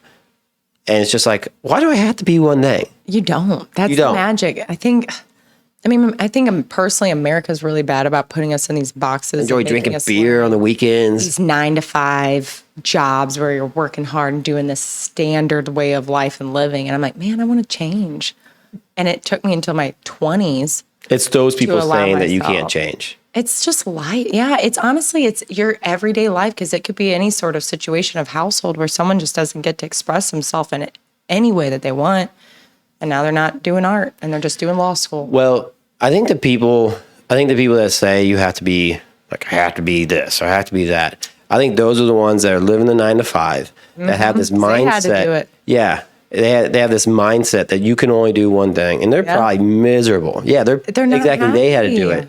They're like, I had to freaking. So you got to do it too. I had to work a construction job, swinging a hammer every day. You have to tear out your shoulder and your kneecaps to be a man. It's like, no, I don't. No, I don't. No, I can do whatever I want every single day. Yeah, and that's a big reason why I went into business, because I could start making money the way I want to make money. And then that's like, I start this podcast and it's like, screw it if you guys don't like me. Yeah. I'm still getting paid. Like I have rental properties, cash flowing money every single month. Yeah. Like these, unless you hate me enough that you're going to move out of my rental property because I golf one day and then I do something else the next day. Like I have to people have to really hate me. I feel like and really try to take me down because I have money coming from multiple different avenues. So it's like, I don't care what you think about me anymore. I'm still getting paid. Yeah. And I'm going to do what I want to do. Doing it. And I'm happy doing what I'm doing. And that's, I think, what really chaps people's butts when they see you're happy. Oh, they hate it. It's like, man, they figured it out. Well, those are the ones that quit supporting my stuff. Yes. They won't even like my videos anymore. They won't share it. Like they just like, they act like it doesn't exist. And I see them like there's certain things that like TikTok will show you everyone that views it. Yeah. And I got this old friend that watches every single video I have posted. I post almost every single day. Never once liked it. Never once shared it. Never once made a comment on it. And it's like, hey man, calling you out. Can't you just throw me a like? Can't you just throw me a like? Just like I would support anything you did. Yeah. Anything any of my friends did. And people that know me, I'm a very big supporter. Like that's just who I am. That's like, it's something that I feel like you can do for free. Like if you want to be helpful to someone else, all you can, like the nicest and easiest, cheapest thing you can do is support them. Yeah. Like if their business sucks and they're failing, if you are that only person that's liking them, like liking that stuff that they're attempting to do in life, like that might mean the world to them. Yeah. It might mean the world to them. And it's free. So that's why I'm like, yeah, screw it. Whatever. No, I'm always about that too, because it surprised you because I watched something the other day that said it's not your day oneers, it's your 2-dayers. It's not the people from day one that's going to stick around and do it all with you, support you through and through. Sometimes it's the day tours that really like evolve you and grow you to the next level of life. I'm like, dang, this is a new way of thinking. I didn't even think about it. And support looks different now and from different directions. I'm like, okay. I get mad support from random people. The most randomest people. Yeah. And then, I mean, they'll shoot me a message. I'm like, hey, I've been following your stuff. Or, hey, I think this is cool and blah, blah, blah. I'm like, what? Like, I could never come to you. Blah, blah. I was like, oh my God. I was like, thank you. I said, and I try to extend my gratitude because I never want it to go unappreciated because someone, got the courage. Anytime someone hands out a compliment, you don't know how much anxiety they have. They got the courage to publicly tell you something sometimes, or even just shoot you a message, rejection. They faced it and they battled it and they're like, all right, I'm gonna let them know they did a great job. I honor that. I think that is amazing. I receive it and I put it back towards you too.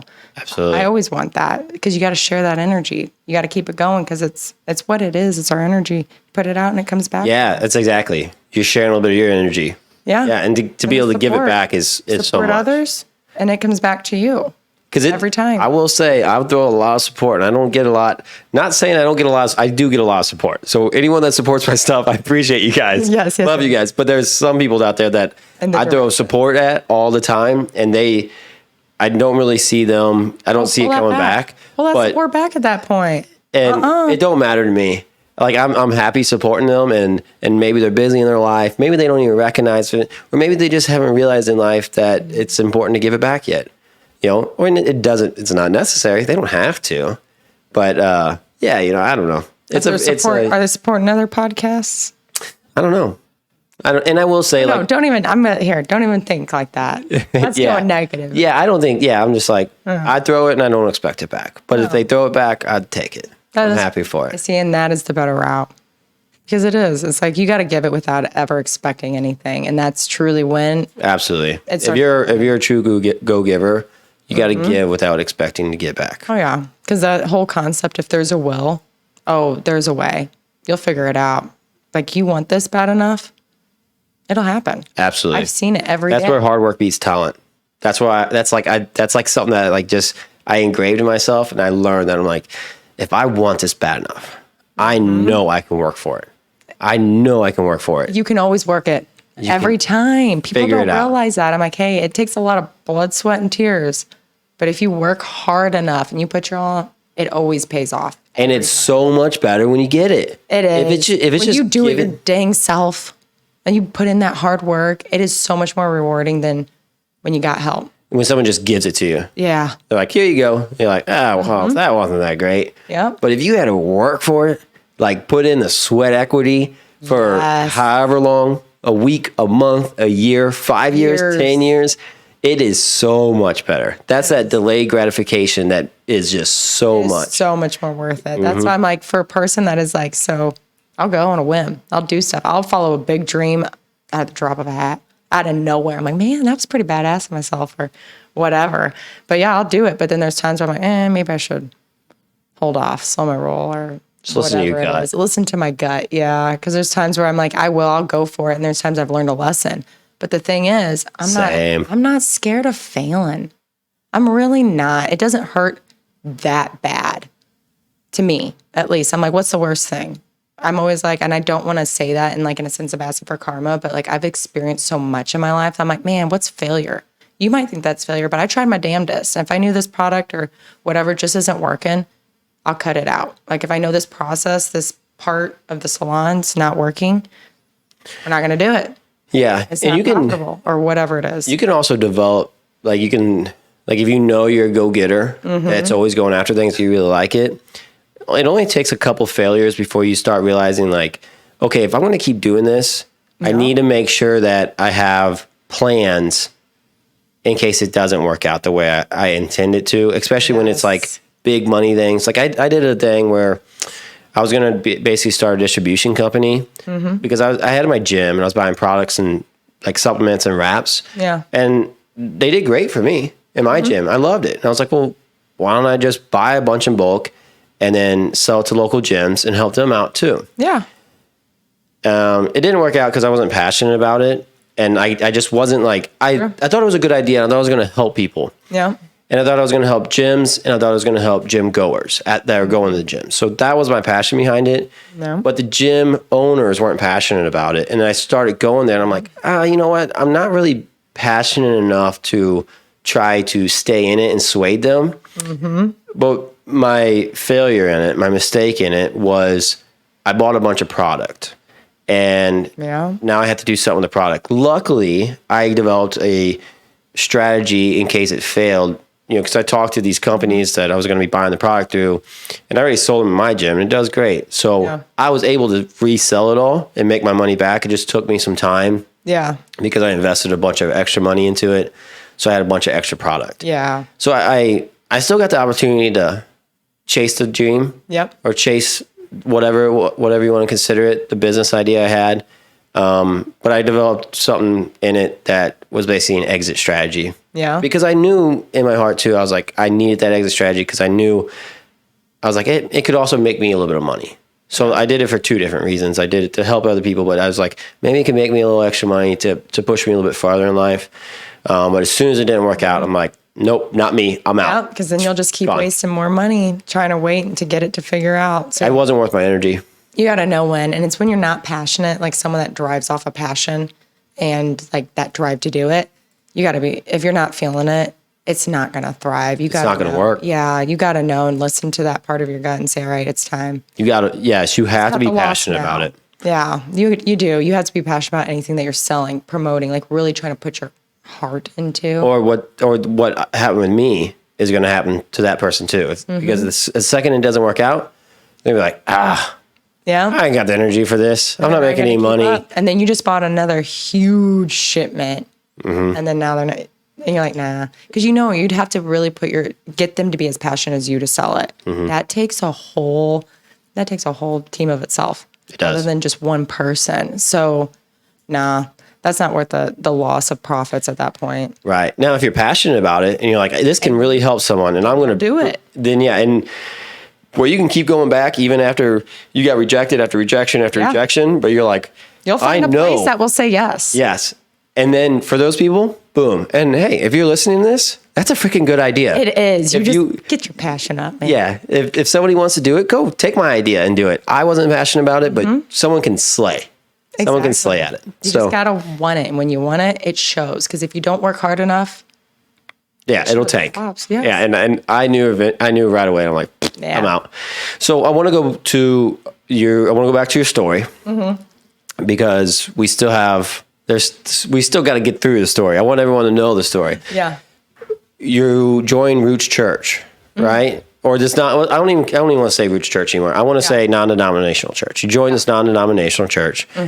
And you said before, not in the podcast, but before when we were talking, that you were like heavily involved in it, like a Yeah, I was a pretty involved leader. At one like a point, leader, I was a like high up leader. What's a leader? A leader is someone that is in charge of an area and helps to maintain the order of how things are operating, things like that. There used to be, because I'm just not sure how they do processes anymore. I haven't been there for a while, but at one point they just had a leadership table and we'd sit around and talk about what's going on in our areas, what's going on in the church, how to help each other, how to grow the community and really benefit to people. And it was a great. How old were you when you started that? Oh man. So they came, they even started their church whenever they came down to marry me and my husband at that time.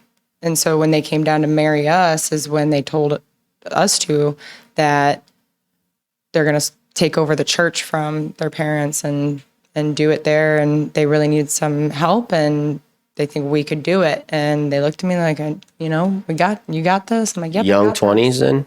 I had to have been, I was 21. Yeah. I was 21 when I had gotten married to him. Okay. Yep. I was 21.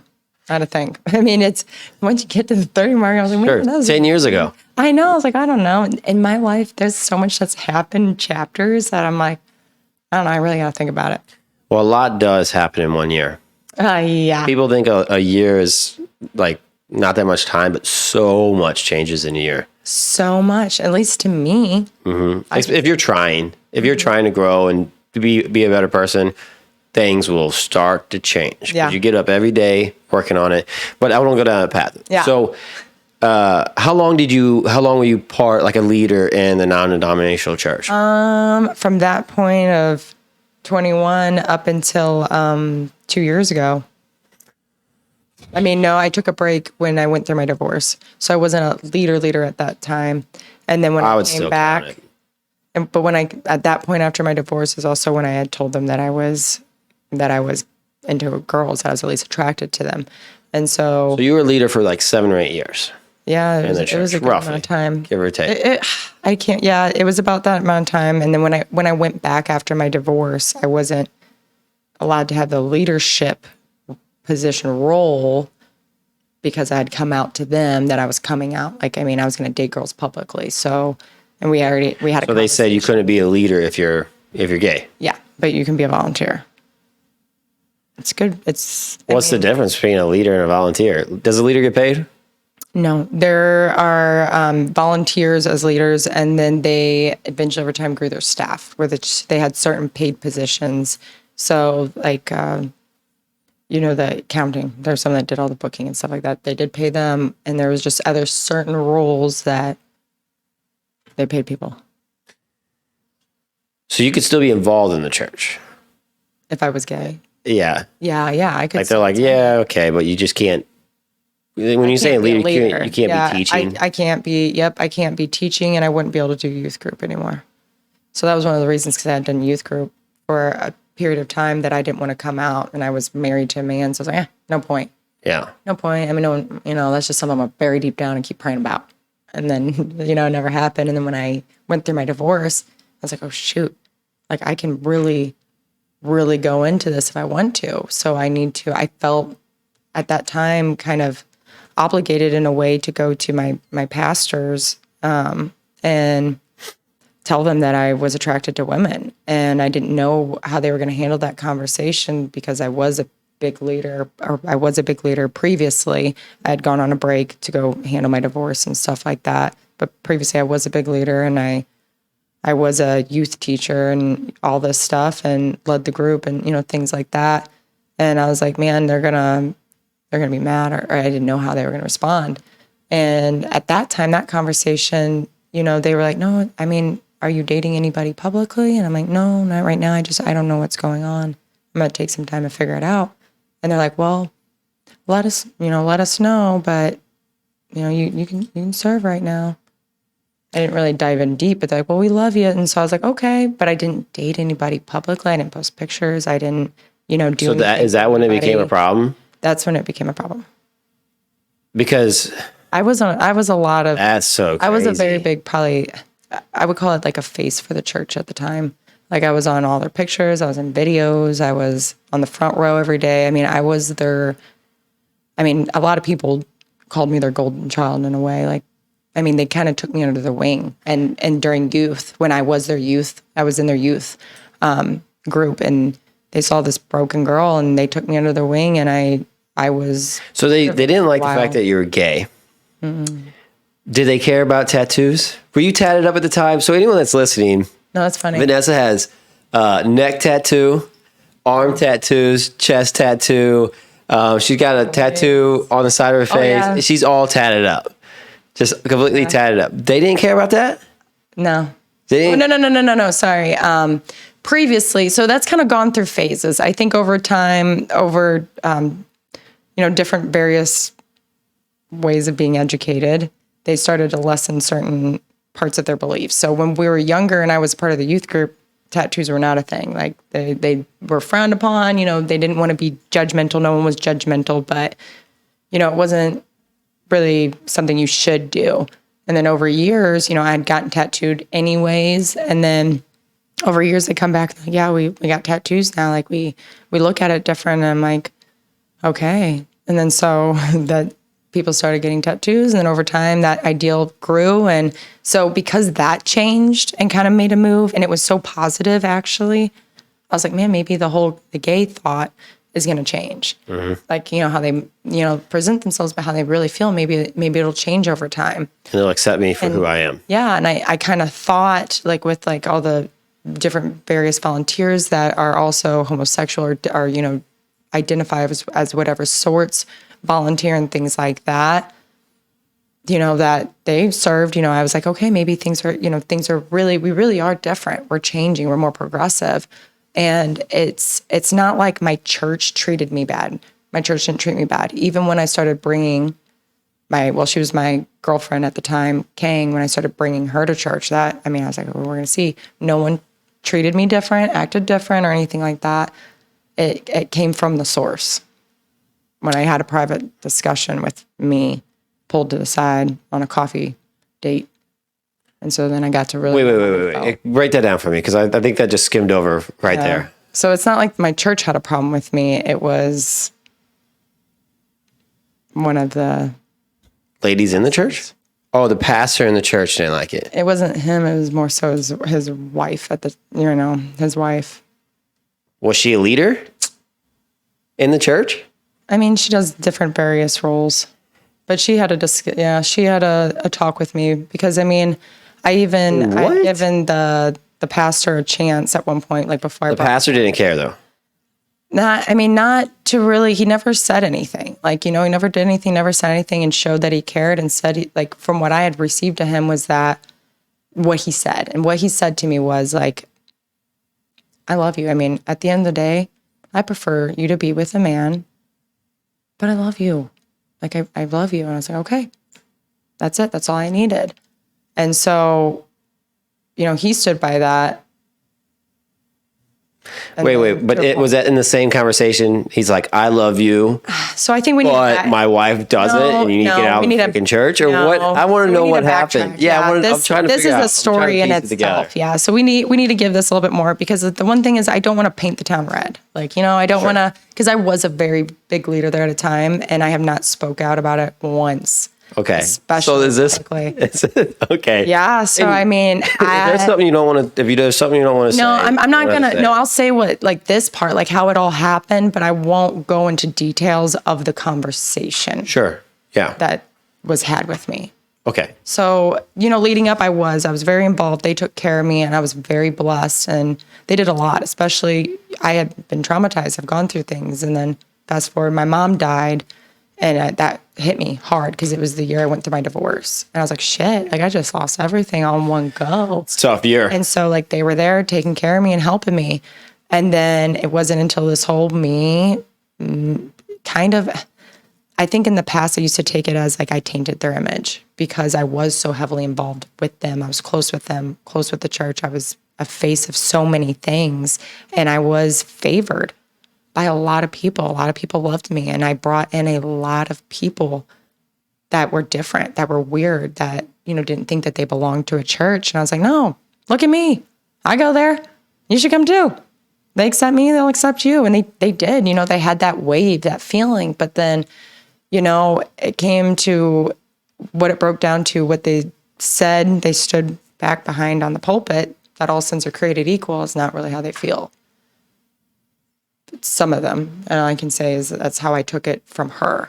I don't know, because I also do believe in, that's a whole nother story. But so what happened was there really wasn't an issue until I was public about it. So I wasn't bringing anybody, I wasn't posting pictures, nobody at the church knew. No one knew I was gay. They did, and like a handful of my friends. And then if I dated a woman, I dated a woman, and I just lived my life because I didn't post about it, and I didn't share anything about being proud or, anything like that. It was very hush hush in a way. And so fast forward, I start dating my now wife, Kang, and I'm like, oh, this is getting serious. I was like, I love her. Like, this is it. Like, I can't hide this. Like, cause I'm not hiding. I'm not a person that hides, but I started to realize like, oh shoot, I'm not gonna just willingly just post her. Like maybe I should tell them first and give them a heads up, because it might not be taken. See, that's crazy well. to me. I wouldn't even think like that. That's how I'd be like, I don't care what they think. That's how I was. Sure, I can see. Yeah, I can understand. That's how I got to. That's where my mentality had gotten to, was that I needed, almost, I guess, I felt. It's not, I can't blame anybody, but how I took it. I've never been in that situation, so to say like I just wouldn't care is easy to say, but yeah, but I felt like I needed to make them proud. Certainly not an easy situation. Like, I looked up to them because to me, they saved me in many, many ways from a very bad life. Like, I mean, they saw this hurting girl in junior high, and they're like, hey, come over, have dinner with us, do this, take me under your wing in a sense. And they really did. They did very good for me, and they helped me in a way that I really needed, because I was so damaged and broken. And then it wasn't until later on in life that I really served under them and, stuff. And that was really good for a few years until I went through my divorce. And then when I went through my divorce, that didn't, I don't think, look too good either. So I took a break and took some time off from serving and tried to get myself back. So good place. Did you walk out of the church? Like, you were just like, for whatever reason, you decided, did you walk out? I'm leading up to that. Okay. Yeah, I'll let you know. I was leading up to that a little bit. Okay. So, no. But so I went through my divorce, I go back, start serving again, and then that's when I start dating Kang. Like, it was in that sequence of those few years. So then start dating Kang. I was like, I got to tell him. So I tell them, or I tell the pastor, and I was like, hey, and he's like, I love you. He's like, I'm free with me, but I love you. Bring him. I was like, okay, cool. Never got to have the conversation, with the wife per se. And so I was like, oh, how's this going to happen? And I could tell there was some tension. She kind of avoided us and things like that. But I kept putting it on the back burner, And then eventually, she's like, hey, we didn't get that coffee date that we were supposed to have. I was like, oh, okay, yeah. Coffee date. Yeah, this is what you said at the beginning of the story. I was like, yeah, let's get together. I was like, yeah, let's do it, because I'm so excited. By this point, it's been months. And by this point, it's been a while. I was like, I'm feeling like me and Kang I'm going to propose to her. I got to get permission in my own mind. But I was like, yeah, I'm going to tell her. So my goal, I was going to go to this coffee date to let her know that this is my goal and I'm happy and I'm blessed and this kind of thing. And then the conversation did not go at all like I ever in my life imagined it would have. It shattered my world. Like, that's the conversation I don't want to go into detail. And that one. Fine. We certainly don't have to talk about it. But it was bad enough that my mental health went through the worst spiral of its entire life. Damn. And I never showed up. So by the end of it, the whole conversation was just, I was like, hey, that was a lot to process. And they're just like, hey, we don't ever have to talk about this again. And that clicked for me. I said, ooh, we don't have to ever talk about this again, because I know exactly what you mean. And I'll never come. Instead, if I'm never going to talk, I'm never coming back. So I didn't reach out to anybody, didn't text nobody, didn't tell my leader I wasn't showing up to serve, any of it. Because I'm scheduled, 2 times a week. Got to show up for practice and got to show up day of. I didn't show up, nothing. Not a single person reached out. Not a single person asked me where I was. And me being the big leader I was, I knew, ooh, someone said something. because that many people and I don't show up and no one asked me where I am for weeks. Yeah. Okay. Maybe 1 week. Okay. Maybe she's sick or something. Maybe something happened. Something came up. Nope. Came out. And then I was like, okay, because I know what happens. You did total recall in some sense of fashion somehow just to make sure. Because it was that bad of a conversation. I don't think she wanted anyone to know about it, if I'm going to be truthful and authentic on that part. And so it wasn't until, a year and a half later, and then a leader, I finally see one of them. And she's like, hey, how are you? How you been? I said, well, hey, how are you? Where have I been? I said, well, it's been, a year and a half. And you're noticing right now? I said, you haven't said nothing. And I served under you, where I've been, why I didn't show up. Oh, well, they told me not to. They said that you're going through something and that if you needed to reach out, you would. For a year and a half, I suffered. And it was bad. Mm-hmm. And so that was not a good time for my mental health. I'm sure it's tough. Yeah. And so, that was because they were my support system, my rock, my everything. And there it went. And I didn't tell nobody besides my wife and 2 best friends. Yeah, it's not a good way to handle that stuff. It took me a year to even open up to a few people that was close to me. And I was like, man, I said, because I just sat in silence. I didn't just sit in silence. I suffered. And then I finally went and started therapy and doing stuff like that again. And I was like, okay. Okay, that's what I wanted to know. Yeah, I started really How do you taking my recover? mental health. I started to really take my mental health serious. I was finally at a plateau where I was like, you know what? I think enough's been enough in my life. I'm going to kill myself or I'm going to get help. Like I'm actually going to go through with it. Mm-hmm. Like you were at such a rock bottom for your mental health. For yeah. Something's got to change. There's one way or the other. You're at a breaking point. I've been broken down so much in life with so many different scenarios, different things that's happened. And it's like, man, when is that going to be the straw that breaks the camel's back?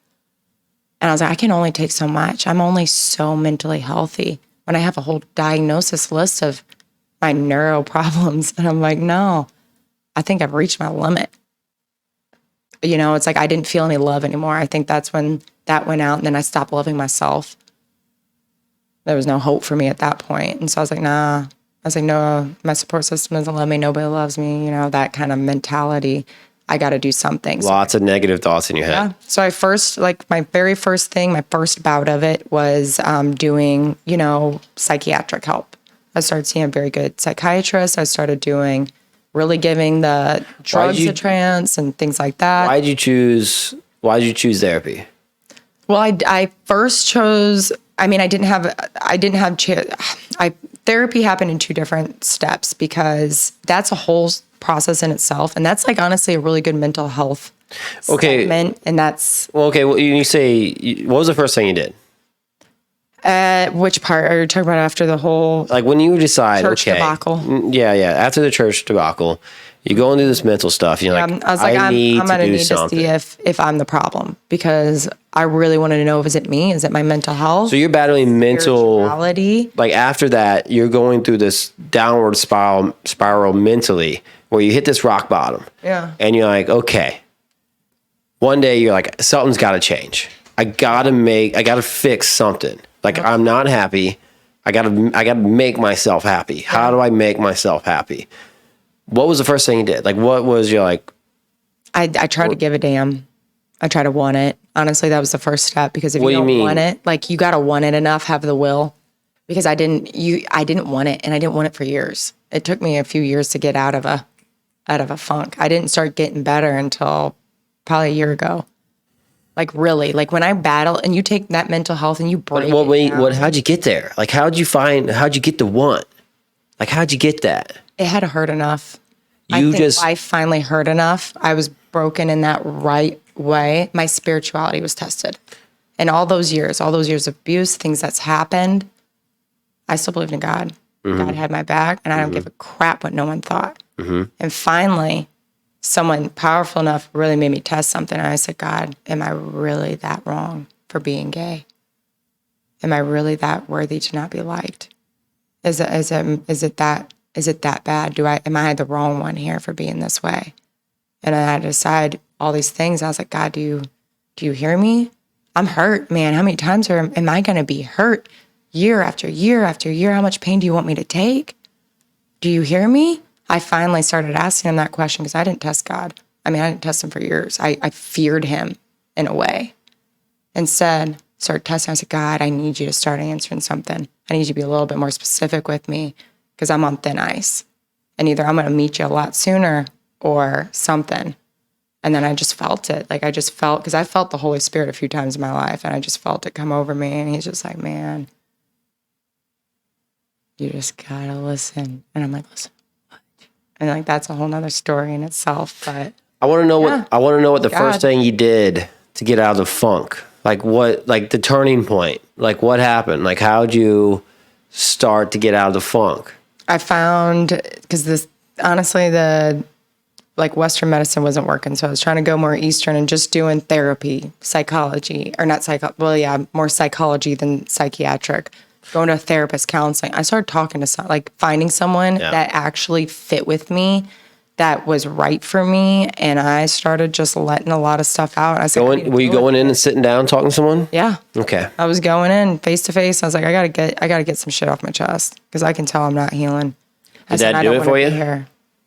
Or did that start the process? That's what started to wake me up. That, and honestly praying. Like I had to, I mean, it wasn't just wanting to live. I mean, there was days where it's like I wanted to live, of course, but I have a kid, I have a wife, I have all these responsibilities, but I wanted to live. I didn't want to feel responsible for all of these huge responsibilities. I wanted to also live for it, not just survive. And it got to a point where I felt like I was just surviving. I was like, I can't do this. I can't keep surviving and not thriving inside where I just feel crushed. All the money in the world doesn't make me happy. I've had a lot. I still have money. I don't give a damn about it. I give that shit away as much as I can. Money's a tool to be able to get gas in your car, buy the car to get here. It's a way to really, really. But money's not the goal. Nah. Money's not the goal. No, it's just love. I realized, I'm like, I gotta fight. Like, I just had a really hard conversation with God. If I'm gonna be honest, I was like, he's like, you better just get up. I said, this isn't the easy way out. And that was that day forward. I said, I'm not doing this. I was like, I can't do this. I said, that didn't even feel like me. That split second that I really got down to it, because I'll have those waves in my mental health. I'm like, I'm doing really, really good. Highs, lows, lows. And then all of a sudden that one day I listened just right. And I'm like, man, I can't handle it. Like my back's broke. I'm done. Like this was it. This one sent me over. And then I had to decide, I was like, nah, I'm not ever feeling this way again. No one's ever going to have that much power, anyone, anywhere in my life, to make me feel like I have to go off myself. No, done with that. So I kind of just took my power. I was like, I'm just sick of it. I think it hurt enough. It had to hurt enough. That's life. It's not that one thing happens. You did the right thing. Counseling's going to work for me. That does not mean it's going to work for the person next to me. That could be the most traumatizing thing. I will tell you right now, I did therapy. Didn't work for me.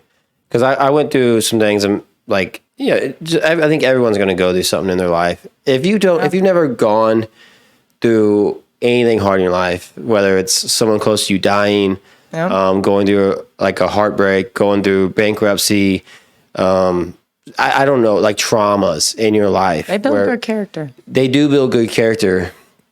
But I'm kind of losing track of where I was going with this thing. But, I did therapy. Well, I was just trying to say that I've gone through some things in my past where I was definitely depressed and I was really down and very sad and very confused. And I started working on myself as well. Yeah. And that's what you have to do. You have to start working on yourself to be a better person every single day. It starts with you. It starts with you. And I tried therapy just because I wanted to see. I wanted to see if it would help. I wanted to see like if there's things because I was in a position in my life where I didn't have a lot of people to talk to. And as a guy, a lot of men don't want to talk. Yeah. Like I can't exactly go to a lot of my friends and just have a heart-to-heart conversation. Mm-hmm. A lot of guys just don't care. Yeah. And I'll listen to it, and I have some friends that will certainly listen to me, but I also wanted a non-biased opinion. Yeah. That's what I really wanted. I wanted someone to tell me if when I'm telling my story, because everybody tells their story, right? They don't tell the story. They say their story. It's their story. You're right. And so I wanted someone to call me out on my crap. Like I wanted someone to be like, well, Ryan, this is where your problem's at. Like this is what you're doing wrong here. Yeah. And so I did it I should have probably done it for a little bit longer. I probably did 5 or 6 sessions. And I probably maybe should have went to somebody else too, because the guy I was with, I just didn't like. I always try to tell people that because I've had some traumatic experiences with some counseling, different people. I've gone through different people, and there's been like these 3 that have stood out that, man, they're like angels. For one, when I was a really little kid, I needed her. I can't remember her name to this day, but man, she helped me in ways that she has no idea. Fast forward to Holly, my therapist, right after I went through my divorce, and then my mom died. Man, she was there. I was like, shoot. And then she retired. I was like, man, God, what are you trying to tell me? Like, I took it personal. I said, do I have to figure this out myself? Like, what is this? And then I didn't find another good one until my current one now, Wave, and I found her a year ago. But I had to test the waters because some of them I'm like, I don't like your vibe. I don't like your vibe. You know what I mean? I was like, it's not your counseling. I was just, there's something off.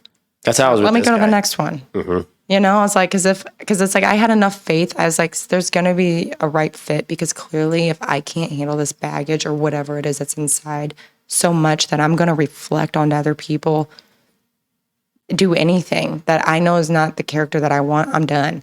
I got to figure this out. So I was really to give it my all. And it was finding the right therapist, honestly.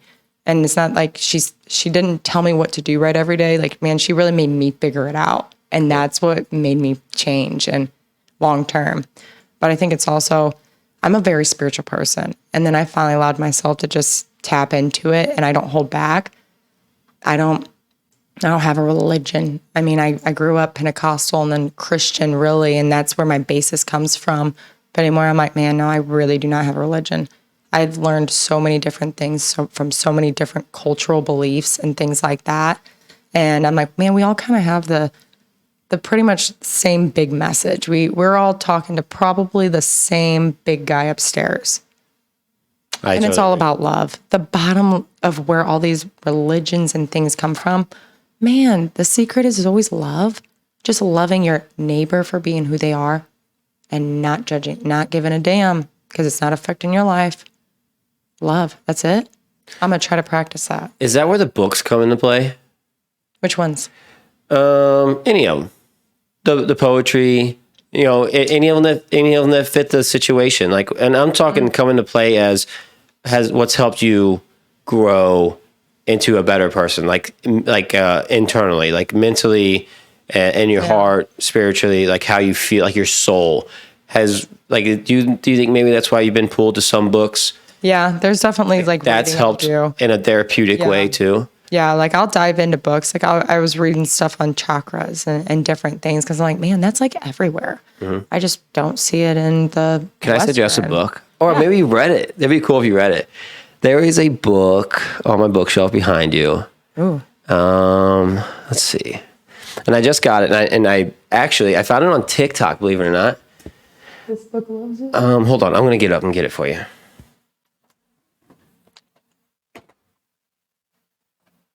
I know it's in here. It might be upstairs.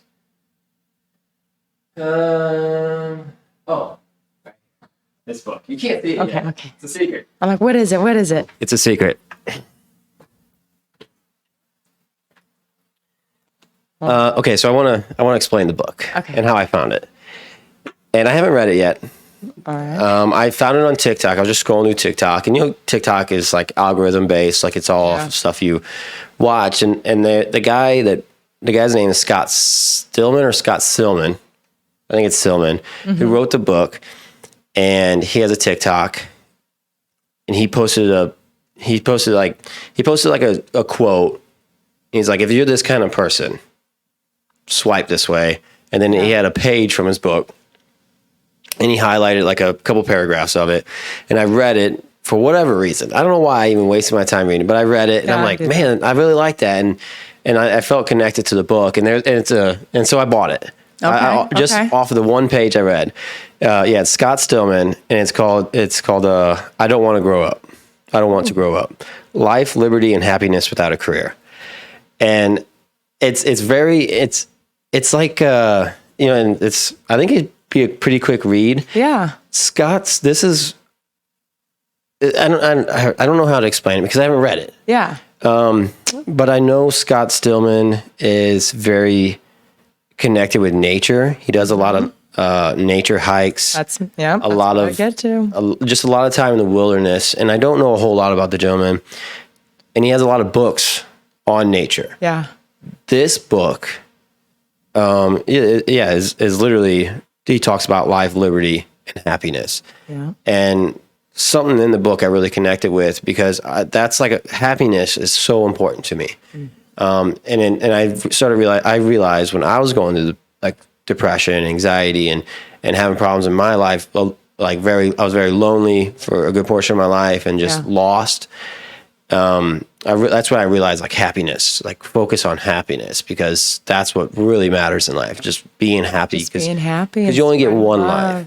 And so I thought maybe this book would be a good suggestion for you. I feel like maybe you'd like it if you're a big reader. Yeah. Absolutely. And honestly, if you want it, you can have it. Oh, you're I'm dead. Maybe it was the reason. Maybe it's so I was supposed to have the book. As soon as you leave, I'm going to buy another copy because I'm going to read it eventually. I will. Yep. But if no, absolutely. If you think you like it, you can certainly have it. Absolutely. It seems like a book that you might be interested in because that's why I lean on books too a lot. Because I love learning things in it that help me to be a better person. I do. I love evolving. I always say, I've said for years, I'm a chameleon. I'll change, I'll grow, I'll adapt. Man, it's evolving. Every year, we're not going to be the same person. I don't want to be the same person. I want to be a better person. Yeah. Better than I was last year. And if I'm not doing that better, then I got more work to do. Because that's just what pushes me, and that's what makes me go stuff. Oh, sorry, I don't know why I'm holding this like that. You're fine. But I'm but yeah, that's waving the book around. I know, I'm feeling talking. spiritual now, feeling it. But no, it's connecting with nature. That's what I was trying to get out the way that guy said. Connecting with nature, getting outside, doing the stuff that makes me happy. That's all that matters. I don't need to people please. I don't need to make the world happy. I'm just going to spread love as long as I'm not spreading hate and I'm pointing a finger back at people because I believe in karma. That stuff, it'll spank your butt.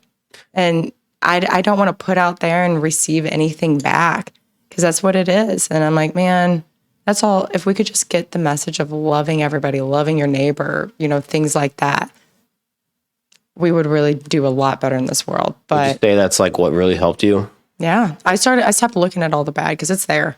Yeah. I mean, it's what you pay attention to, object permanence. It's what's in your face. If I'm going to see the bad, believe in the bad, give that all my energy, that's all I saw was the bad. I didn't see ways out. I didn't see the good. But when I wake up every day and I was like, you know what, I'm going to choose this. It's a choice. I have to choose to be happy sometimes. It really is. It's not it just comes natural. You're just happy every day. Now I got to choose this. I'm going to wake up and choose that I love this life. Remind myself I'm damn blessed. Look what I have. Look at how healthy everyone is. Look at all this. This is way more than I ever could have thought of. I am blessed. Get up and do it again. Yeah. There's times where I go through a bad situation and I'll slightly get upset with it for a second. No. Because it didn't go the way I wanted it to.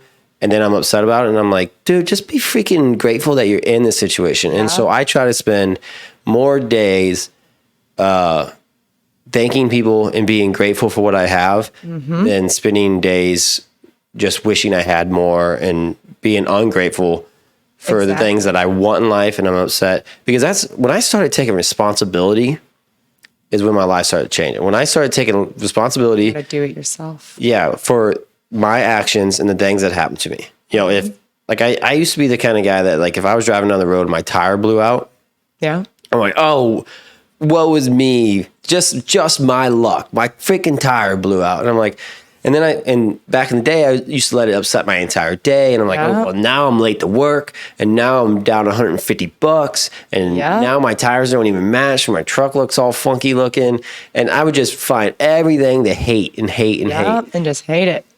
Or nowadays, I look at it and I'm like, well, you seen the tire was freaking low on tread. You could have went to the tire shop and bought the new tire Yes. and prevented the whole entire problem. So this is your problem. It's nobody else's fault. It's not. Yep. It's not bad luck. It's not because you didn't give to charity last week. It's not. It's no other reason than I would always make something up. I would always make something up in my head and try to justify it, like, oh, I was wearing the wrong box. These are my unlucky boxers, and I was wearing these boxers again, and that's why my tire blew out. And I truly believe that kind of stuff. There was times where I had this friend that would say, "You got this." He'd be like, "You got this," and I was like, "Don't say I'm going to mess it up now. Like you're going to jinx me." I would always "You're going to jinx me," and I would believe that. And it got to the point where it got in my head where he was just trying to mess with me. And so we'd be skateboarding and I'd go to do like a trick and he'd be like, "You got this." And then all of a sudden that's all I'm thinking about in my head and I'd mess it up. Yeah. But it was all on me. It wasn't even the guy saying it to me. It was myself letting myself let it get to me, like in my own head. And so as soon as I started just taking fault for everything in life, my life got a whole lot better. Exactly. I'm always like, man, it's me. I got to do it. I got to fix it. Or I did something and this is the result of it. Like, I mean, man, you don't change your tire and the tread gets low. It's going to pop at some point. And I'm like, God, I learned a lesson. Yeah. It popped. Things like that. You learn a lesson when it finally just. And you start taking responsibility for everything. I'm like, I got to do that. Like, that's up to me. I got to do it. That's fine. Or the whole, like, the term of everything is a self-reflection. Stop taking everything so personal. I would take certain things personal without realizing it. I'm like, damn, that's just me. I'm self-reflecting right now. I'm like, stop taking it personal. I'm like, if they're really having a problem, they're going to come talk to me about it. And if they don't, well, they're only hurting themselves because I'm over here not even caring anymore. Yeah. Because I didn't take it personal. Things like that. And I'm like, man, that's a secret of life. As it really is. Because it's always just, it's you. It's you and your day and how you take it and your perception of it. Have a good one, and it's going to be a good day. Yeah. You let everything get to you, everything sucks. And then I believe stuff like that's contagious. You get around someone else that's got that attitude, well, shit, today does suck. I don't like it either. Everything is horrible. But you get around someone's like, hey, that's okay. Did you have $150 to get a new tire? You did? It's a good day. You had $150. Awesome. I'm so glad. That's a damn. Yeah, I don't let anything stress me anymore. Like tire blowing out, I'm like, all right, whatever, let's get it fixed, move on. And then I can literally blow out a tire in the morning, take it to the shop, get it fixed, and then when I'm leaving the shop, it's not even on my mind anymore. I don't even think about it anymore. You already dealt with it. Yep. Everything. It happened. Life moves on. Whatever happens. I mean, I could literally I always tell people this, like, I'm like, my freaking gym could be burning down and I'm just going to be walking right through it because there's no reason to stress about it. There's no reason to freak out and be like, oh, all my stuff's gone. I'm all, sure, it's going to be a situation, but you can figure it out and life will go on. Every time. Life will go on and you will figure it out. That's one thing I've learned in this world is that no matter what, I will figure it out. I was just saying, yes, that's my favorite quality of myself. I'll always figure it out. Yep. I don't care what happens in life. Clearly, I'll figure something out. And that's just anyone that's just willing to get up and tackle the day can make it happen. You got the will. You got the power. That's what it is. Hard work.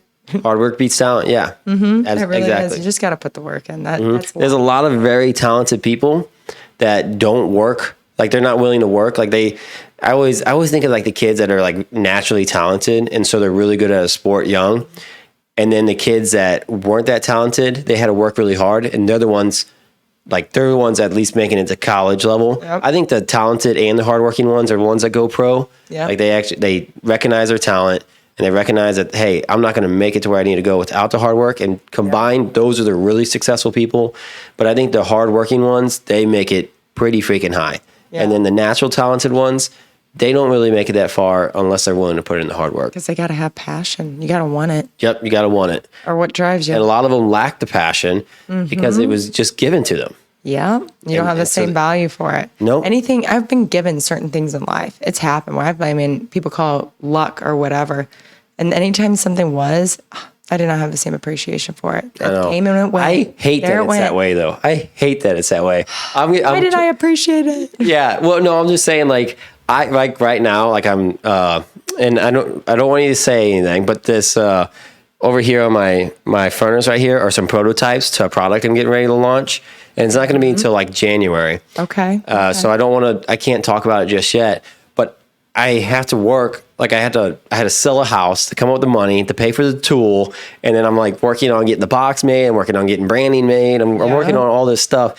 And I had to come up with the money. So there's months in between where it's just sitting in limbo. I can't even talk about it. Yeah. Because I'm worried about someone taking it and I don't have a patent yet. Yeah. And so sometimes I'm like, oh, why can't I just have like a bunch of money? Like, why can't someone just give it to me? You know? Yep. But I know I won't appreciate it. You won't have the same, no, you won't. And so I know I have to earn it. And I know when I earn it, it'll be worth it. But damn it, sometimes I'm just not patient and I want it now. Grandpa. And I'm tired, Grandpa. Yeah, exactly. That's how I feel. Oh. I'm like, I'm ready. But at the end of the day, I'm still young. We're still so young. I still find a passion. I'm like, God dang it, here I go. I'm off again, doing something. You know, just do it. It'll do it while you can. You know what I mean? And then it will pay off, this hard work, so much more after putting all of this effort into it. And if you're really working towards it, it really starts to add up. Like you start on day one and you're like, man, like if someone wanted to have $1 million and have this massive house and this like all these things, and like, man, that's so far away. I don't even think it's achievable for me. Start one day. Yeah. The next day it'll accumulate and then it'll start accumulating. And then, like 2 turns to 4 and then 4 turns to 8 and 8 turns to 16. And then over time, you don't even realize it, but all of a sudden it starts to freaking compile. And all of a sudden now you're really starting to start to take off. And what used to take you, like back in the day, it would take me so long to come up with money to buy a house and then redo it. But now it's like I have the money, so I can buy all the product right away and I can start doing it. And I have all the tools and now I can do a job so much faster because I have all this stuff and things start to rotate a lot faster. And sometimes I get lost in the fact that like when someone's trying to start, I'm like, it's hard for me to like understand and just like where they're at starting off. Yeah. Because they're like, I have nothing. It's so hard. I'm like, just start. And they doubt themselves. I'm like, no, you just got to go. Just do it. Just start. Like you'll figure it out along the way. Mm-hmm. I sometimes I forget like what it's like to be at day one. Like truly day one. I'm not saying like day one of like this product was like day one was like sketched out. No, I'm talking day one when you have $0 in your bank account. Yeah. Nobody to even start helping you. You don't have a job. You don't have a car. You have nothing. Like I forget what it's like to be there. Yeah. And I truly don't know how to help those people. But I feel like I try to give. This podcast is giving back. It is. This is me trying to give back and trying to give some input on it. And I really, my only advice to them is just start. You got to start. Just start. Because you don't get all of this. Like this is an awesome setup. Thank you. Like I appreciate that. This is great. Like, yeah. This is legit. Look at just over there clicking everything. Ariel helps us with this. Ariel helps us with this, and she's freaking rock star. Come on. Yeah. I've seen so many people start off. I mean, you got to start somewhere, doing nothing, and then you build up, and you get this, and then it goes to the next level, and you're gonna look back and be like, man, that was just a phase, that was just a stepping stone. But to somebody else, like this is where they want to end. To somebody else, like this is it, like the 500,000 followers. Sometimes it's just 500. That's the first one, and then they're happy there. But as much as your will is, if you want to reach up to be as big of a podcast, lead the way. You can do it. But I want to be the biggest podcast in the world. I want to beat freaking Joe Rogan. That's my goal. Oh my gosh, he's got it. It's a big mountain to climb. Mad Honey on your show, something. Freaking all of his stuff. I love it. He's been an inspiration for me, for sure. I love his podcast because I mean he brings everything on there. I mean, I've from the mushroom, the guy on there talking about the mushrooms. That kind of what instilled me was that podcast, and I went off researching all this stuff about mushrooms, lion's mane mushroom, like all the different kinds of things. I was like, well, God dang. I was like, that's pretty cool. I had no idea. Found out on Joe Rogan's podcast. That's what's so cool about podcasts. You can find out anything. And it's like reading a book, but for your ears. It's for your ears, and you can consume it differently. You know, like driving down the road, you can't read a book driving down the road. And how many people are sitting in traffic every single day? Yeah. I used to paint cars, and I couldn't read a book when I was painting a car, but I could listen to an audiobook or I could listen to a podcast. And so that's where the beauty behind it all comes in, because you actually get, like, if there's a book you really like and you want some of that guy's knowledge and you want to hear what that guy has to think about, and then says, like, you can bring them on, you can listen to a podcast. I guarantee anyone out there has been on a podcast, and you can learn straight from the words from their mouth about whatever you want to learn. Like whether it's mushrooms, whether it's business, whether it's freaking how to just follow your dreams. The pyramids, whatever. Oh my gosh. Whatever. It's not a conspiracy.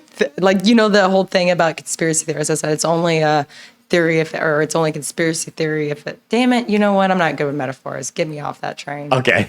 Anyways, next to the next one. Well, I want to talk about your business. Yes. Hive. When and where did it all come about? Because somewhere along your travels, you probably went to school, cosmetology school? I went to Paul Mitchell. Like, when I graduated, I thought I was going to be a neurosurgeon or a psychologist or something. Like, I really did. And then I said, week before school, I said, no, Mom, I'm not going to school. Let's drop out now before I even move in. And she's like, what? You're not doing all this? I said, no, it's not for me. I want to do hair. So I started doing hair, and I ended up doing it in Paul Mitchell and St. Louis. And so I went to school up in the Central West End, and up there in the city, they were doing new trends, all the fun stuff. And I mean, man, I fell in love. I had been doing hair for all of my friends since junior high. In the bathroom, I was cutting bangs. I was giving people new styles. I mean, I was doing it all. And then I went in guns For a-blazing. free, or were you charging? Oh, no. Like in high school, I wasn't charging. Just like, let me cut your hair. I got some because I didn't know what I was doing. Yeah. You got what you got. I used to have a friend that would buzz my head with a buzzer. Like, I would sit in a metal chair in my garage, and he would just buzz my head. I had some guys that would let me buzz their hair and everything. Yeah, it was free for me. So I'm like, this is cheap and I'm broke, so let's do it. Parents weren't going to be dishing out money the same, you know? So they're like, yeah, whatever. One of my friends, though, her name was Ashlyn. She got a mullet from me on accident. It did not go well. And she didn't ask for the mullet. No, she wanted the scene haircut, and it's where it kind of looks a little moldy, where it's like kind of fluffy on the top and has these long pieces on the bottom.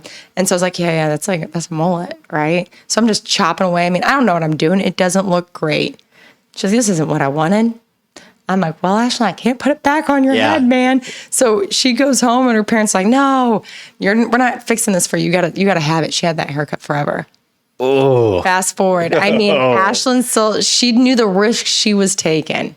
She's like, yep, I'm going to follow your dreams. She comes to me to get her hair done to this day. And she lives all the way in cool. What's her name? New York. Her name's Ashlyn. Ashlyn. Yep. We went to high school. And then an OG. She is. And I'm like, man, she suffered through having a mullet in high school to now she gets the best hair ever. And she waits and comes into town every few months because she lives out of state. Her and her husband, he's in the military, so they move state to state once in a while. She still comes. Doesn't go somewhere else to get her hair done. How cool. Waits to fly in. I have a few clients like that. They don't go anywhere else. But back to... Insane for a haircut, by the way. Ashlyn, you are crazy, but yeah, also, I know. That is awesome. That is awesome of you to do it. Now they're killer haircuts. Ashlyn's a lot happier of a client now than she was in high school that day. So yeah, she is an OG, But yeah, I went to school. Yeah, I went to school in Paul Mitchell. That's what we're talking about. And I went to the city, got all these great ideas. And I was like, you know what? I had gotten pregnant like right before I started school. I was like, whoa, I did not plan this. Like the day before orientation, I found out I was pregnant. I was like, oh my gosh. I look at he's now my ex-husband. I look at him, I was like, oh my God, we're gonna have a kid. Like, this is nuts. I'm supposed to follow my career. He's like, well, go. Do it. I'll support you. He busted his ass, so I didn't have to work that hard. I still worked, but not as hard, so that we'd go to school, save money, do anything we could for this child that's going to come. And then I was like, I have to do this. You know, I got even more of a purpose, I felt. And so I went in, and I was like, I did it all. I did every fashion show. I did every photo shoot. I did every core. I did every challenge of whatever came my way. And while being pregnant, too. While being pregnant. I did not take no for an answer because they would even tell me at times, they're like, you need to start sitting down. Like, you can't join this because it's a liability. And I said, to who? I said, I'm still going to go and do this fashion show. And then I would up until like the last month. And then I had my kid and then spent that time raising him like for a few months at home. And then I went back to it. And I was like, this is what I need. Yep. And then I only had a few months left because most programs are about 11 to 12 months. And so I was pregnant for 9 of those. Then I had to go back for like the last couple. And so I went back. So did it take you a year and a half to get it done? Yeah, it was about that way. Because I had Gabe when in 2012. And then, oh man. Yeah, and then I had to go back. I took off for a few months. So yeah, it was about a year and a half, almost 2 years total. Because I stayed at home with him for almost 6 months because I just wasn't ready to go back. I was like, I got to stay home. He's too little. You know, I was my first kid. I went through it. I was like, I got to be home with him. And so finally, after time, I was like, all right, I'm ready. I can bear taking him to daycare because I didn't trust any because of my crap. Did you ever think about not going back to school? No, I knew you always wanted it. Yep, I always wanted to. Yep, I was always hungry. Like I was still doing people's hair. You gotta be hungry. Kitchen. I was like, I'm still gonna do this, but I just knew at that moment I had to make a choice. Like parent career. I was like, all right, now was the time. I sat back. I was like, because I wasn't gonna have a kid till I was 30. It's like, God, why'd you do this? He's like, because you could do it before your career blew up. That's why. Because then I could really start putting it in there work now while he was a kid and I was pregnant and everything. But yeah, I did. I got my license and I went out. I was like, all right, I'm going to go to St. Clair. That's where our family is. That's where the help is for Gabe. But I didn't want to work in St. Clair. I had told myself I was going to work in St. Louis. I was going to do this. I was going to do that. And then I followed my gut, followed my instincts, and then started out there. I worked at a shop for a year. And I worked under my hairdresser at the time. And she had opened her own shop. And I was like, great, get to work with her. And then I grew with her for a year. And then I felt that I had gotten to about the level that I could. And I was like, I need the next level. I need to promote. And then there was Bella C, who had Paul Mitchell color they used. They were the it thing to me. I thought they were amazing. And I was like, man, they're really hard hitting here. I was like, I need to go there. And then that's where I was up until the day that I wanted to have a shop. Like it was a dream I always had, but then I got so happy and I had gotten so like complacent. I was ready to just stay there forever. My mom comes back and she goes, are you ever going to open up your own shop? I was like, I don't know. I'm happy. You know, like one day I'll get there, Mom. One day I'll get there. And then my mom died. And I was like, shit. And then I sat back. I was like, okay, like I didn't get there. And then I had just gone through a divorce. I was like, damn, what do I want to do? Then COVID hit. And I was like, damn, there was my job. What am I going to do? And I was like, I just want to do it. I want to follow my dreams. I said, if it's going to hurt, it's going to hurt a lot less. COVID lifted, was starting to lift all that stuff. I was like, I'm going to do my own thing. I'm going to open a shop now. And they're like, what? You're going to open a shop? I was like, yeah. It's like my mom had left me a little bit. Like people, like my family, my friends, like, you're going to open a shop now? Like COVID just lifted and you want to do this stuff? What happens if it kicks back up? You have to shut back like down. All this stuff. I was like, it'll hurt a lot less, right? I'm like, whatever. It's like I just had this. Imagine if you freaking listen to those people. I wouldn't. Imagine you would still be working in St. Louis being unhappy. No. And they probably would have laid you off because they're like, well, we got to make budget cuts. Or so then you would have went back to working Yeah. for some crappy company. And then you'd be one of those miserable people that hate their life, driving to St. Louis or having a long drive every day, working for somebody you don't want to work for. No. That's why you got to do it. That's why you just got to jump. You just got to follow your dreams. But like, I was happy. I was happy at Bella C. I was happy with how everything was. Like, I was so happy that I wasn't going to follow my dreams. I was just, I was complacent, but I knew I wanted an assistant. I wanted to teach people. I wanted to like share my knowledge, and our salon's only so big. We didn't really have room for me to have an assistant. I was like, man, okay, yeah, that's fine. That's fine. I'll try to think about that later. And I was kind of putting that on the back burner. And then all of a sudden I had a wake up call, with life reality. I was like, man, I need to do it. My mom had left me just a tiny little bit of money that she said, you can only touch it though if you put it for a shop. Oh, really? She left that in her will? Yeah, that was her stipulation. You can only touch this, but it's only going to a shop, nothing else. I was like, okay, like I got you. was like, I see what you're saying. I took it as a sign at that time in life, and it's what I needed, especially COVID, all that stuff. I was like, I'm going to just follow my dreams. And because I started running past this place in Washington, downtown, and I look in there, I was like, wow, so I can really see a shop going in there. And you start picturing it, this going there, this going there. Like I just sat there for 15 minutes. I said, this is it. I know it. I feel it in my bones. I need to do this. And then so I said, okay, that means I need to talk to Chelsea, the owner, because she was like my mentor in life. I never wanted to go under her, behind her back, because it wasn't a bad thing. It was just really me following my dreams. So I was like, I got to tell her I'm ready to follow my dreams. And I went to her and she was nothing but supporting. She's like, yep, I'm proud of you. She's like, share your knowledge, share what you're doing. And she supported me. And like, that's something I wish every boss employee, relationship could do, because she did. And she supported me on my way. I could be there as long as I needed to do, like all that kind of stuff. And we were sad when I left because we were day-to-day life. Like I was happy there, but I was like, I got to get out of my comfort zone. If I want to do all this stuff, if I want to share I was the same way. Sorry to cut you off. I was the same way with mine. I was painting cars, and I worked for a body shop for 5 years. Mm-hmm. Like just this one body shop for 5 years. I was painting. My boss was awesome. Like I had like a lot of freedom there. Like I could come and go as I wanted to. I was making decent money, but I was missing something on the inside, and it was the scariest thing ever to take that leap. Like it was like, but they were all very nice. They were all very supportive. They're like, if you ever want to come back, come on back.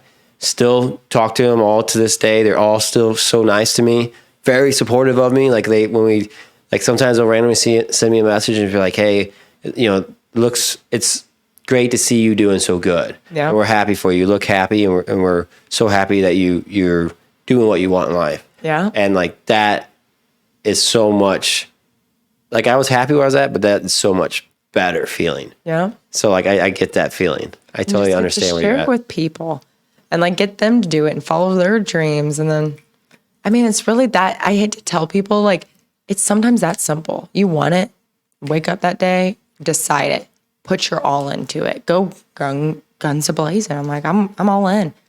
And that passion's there, that gut, as long as I feel it within my soul, my spirit, I'm like, yep, I should be doing this. I want it. It succeeds. It happens. I'm going to work that hard. And that's what happened. Then it took off. And man, I just got my third year under my belt.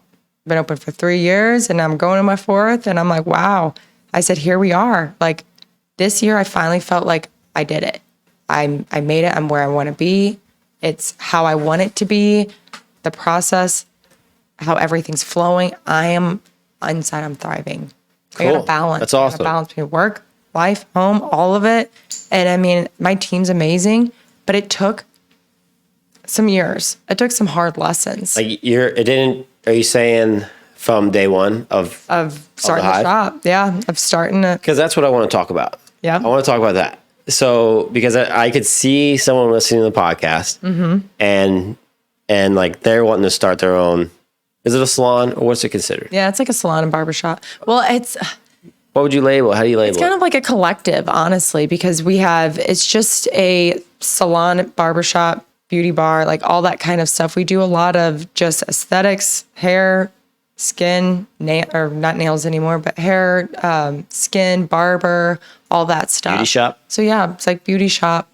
Okay, so somebody wanting to start their own salon or beauty shop, and I could see them being like, they listen to this podcast and they're listening up to the point until they hear you say, well, my mom passed away and she left me a little bit of money. And then they're like, well, I need that because I can't start my business without that. That is very minute and like very little amount of it. So like where were the challenges at when you're starting a business? Like what was like, were you renting at the time? You are renting still nowadays? Yep, still renting. So it's always been, when I saw the location, it was up for sale and for rent.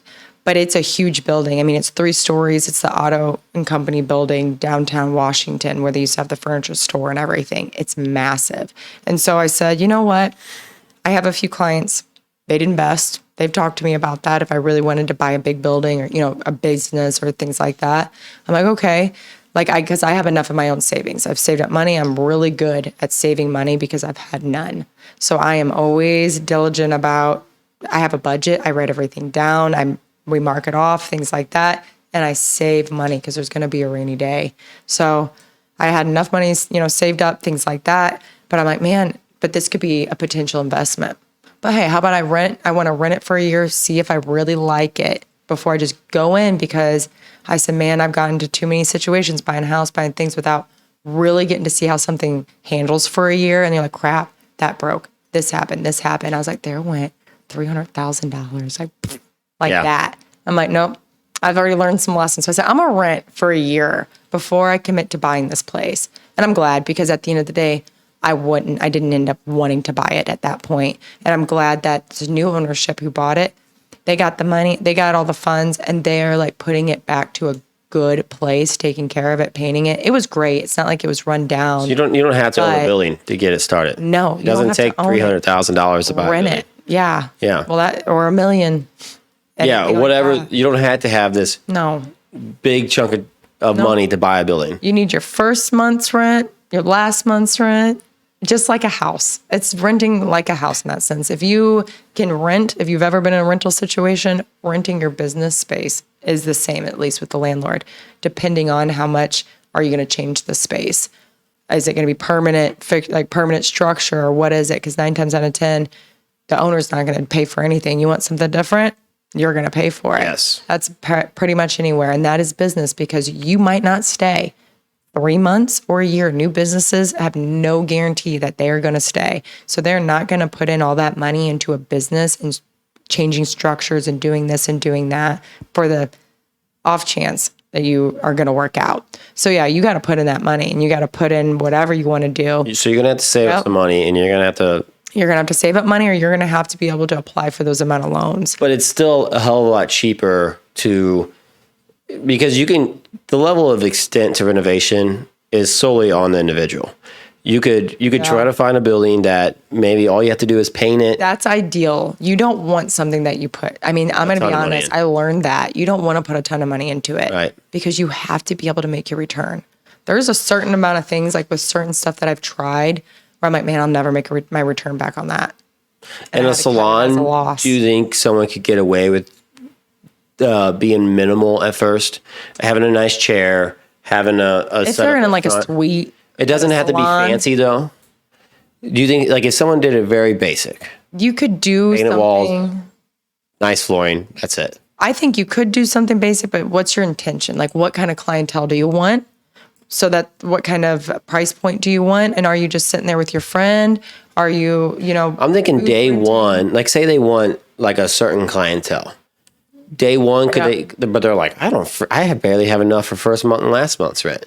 Then you shouldn't do it. Shouldn't do it. No. Should have more than that. If I'm going to be honest, when it comes to like owning a business and you're going to have employees and stuff like that, anytime it's other than just you, if you have anybody that's working for you, working under you, you are their leader and you don't have your shit fully together, you need to be prepared, kind of thing.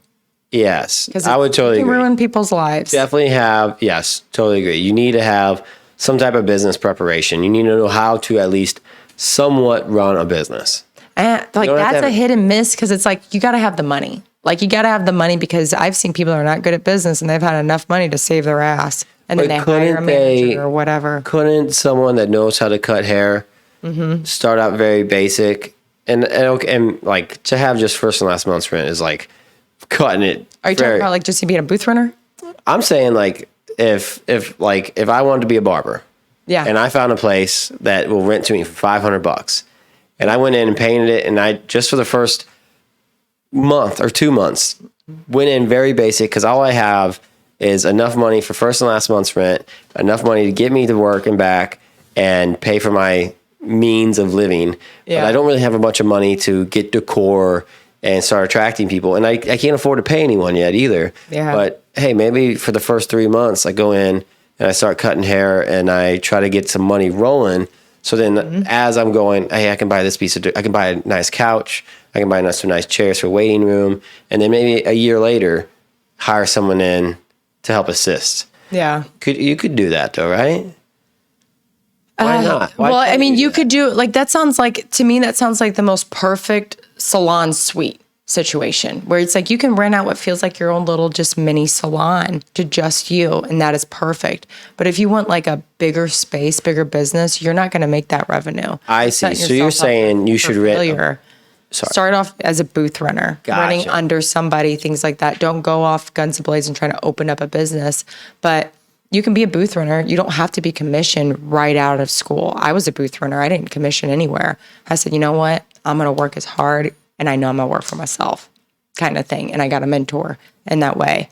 But yeah, you can just booth rent. Like Dan, we talked about him. He started off commission until he felt like he had the clientele that he felt was good.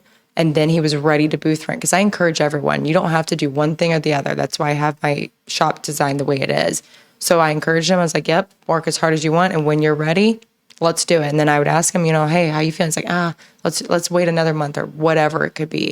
And I'm like, yep, I'm right here every step of the way. What's going to make you comfortable? I see. I believe. I see. And then I I'm see. there to lead him, push him along. Now he's booth running. So he got his domain over his space, things like that. I supply this area and he pays me for that area. But I also supply other certain things that makes why my price is worth that price. It might not be the best idea to just jump in because you have no clients. you have no and it can clients. take a while to get some clients. It takes up to a year plus to really build a clientele I see. at the minimum. And renting booth space Yeah. or just working off a commission Commission's the easiest to start can off. really help you get started. Yes. So I see what you're saying. Start out there. Start to build a clientele that really likes you, that keeps coming back.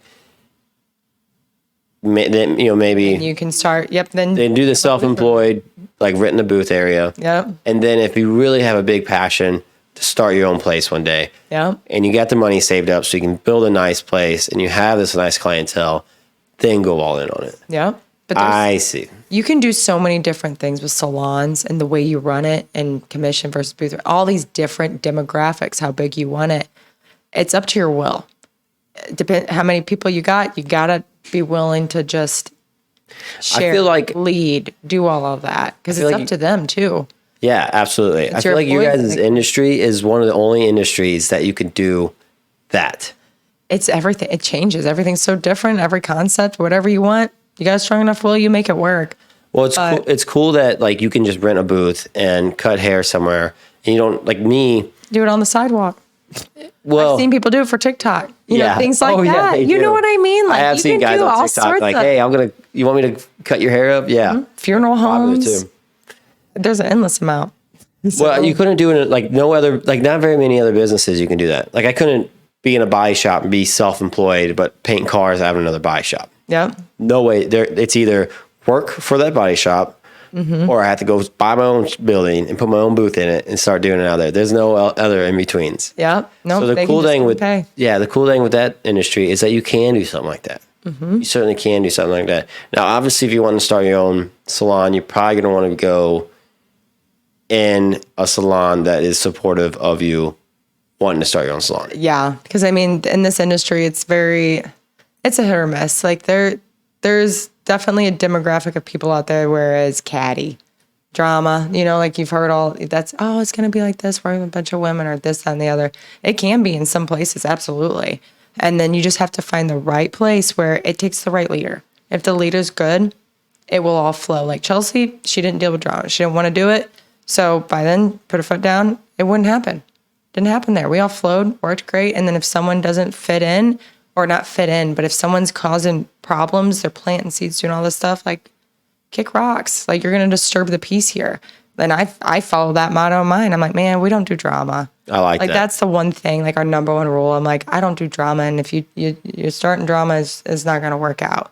And it's like, and that's been one of the best things for me. My people that's there, especially, they know I keep the peace. I'm not trying because we're humans. There is certain salons where, Drama, it's known, like the salon's supposedly known in our industry for being dramatic. And it's hard because if the leader's not doing a good job, you can see it in how the salon's just not managed. People are doing whatever, having wild conversations, like talking about people bad, like doing this and that and the other, or whatever it is, having very bad etiquette all of it. Yeah, if you walking in, it feels like an episode of Desperate Housewives or something. Yeah. Not the vibe. Yeah. Not the vibe you want. Like, man, we're just walking in. talking shit. And I won't go back to us. Like I have somebody that I use now, and she's great, and I've been using her for years. She's good, you know. Yeah. But I've been, when I was younger, before I started working with this girl, I remember like doing, like going to places that were just like walk-ins welcome. Like I remember there was one on my way home from work, and I just drove by it all the time. And I needed a haircut, didn't go to anyone specific, and so I'm like, screw it, I'm gonna walk in and just get a haircut. Mm-hmm. And I remember like they just like turned around, like when I walked in, they just like turned around and like looked at me, and just stared, and I didn't say anything, and they, like it was like an awkward silence, and they're like, "Can we help you?" And I was like, yeah, I need a haircut. Do you guys accept, even though there was a big sign on the front door that said walk-in welcome, I'm like, do you guys accept walk-ins? I felt like they made me feel like they don't, yeah. And then even after I went in and got a haircut and stuff, they weren't very friendly, and they weren't very welcoming, and like they were just like, it was a group of like 4 or 5 of them in there. They all had their own booth, and they were just chatting, but that's what it felt like. It felt like there was like they were just talking tea, and then it got real quiet when I walked in, and then they cut my hair, and then I even went back. I went back a couple of times, and every time it was the same thing, and I just remember I never went back after that. Like I went maybe 3 times. I'm like, I don't like this. The vibes weren't there. If you're not there, you won't. It's just a haircut. I just need my haircut. That's what we think, but that's like the whole basis of my salon. I mean, ask anybody there. They're like, my employees are like, it's the vibes. We care about how it feels. Because if it doesn't feel good when you're walking in, it feels like people are talking crap or not friendly, anything like that, you're not going to stick around. It doesn't feel good because it's not just about the hair. If you don't walk away feeling like $1 million, you're not $1 million. Or feeling welcome. Feeling important, feeling all of it. Like that whole energy thing, I'm telling you, it's everywhere. So we're all like, it's got to have good vibes. Everyone that comes in, we're all, hi. Hey, I mean, not everybody's yelling at them, but at least someone, if someone doesn't hear it, then, oh, hi, like someone's going to pipe up. We have receptionists, like we have people that's going to take care of you, all of this, because we want you to feel good while you're there. Extremely important for a business. Anyone that's listening, that's thinking about starting a business, make sure your customers feel welcome. They have to feel welcome. With my gym, I make sure I post, like the first of every month, I make a post saying I want everyone to feel welcome and safe in my facility. And if they don't, please let us know, because I will address it. Like I want everybody to know that this is a welcoming place for you. But I tell the girl that works for me, which she's great at it, she's super friendly.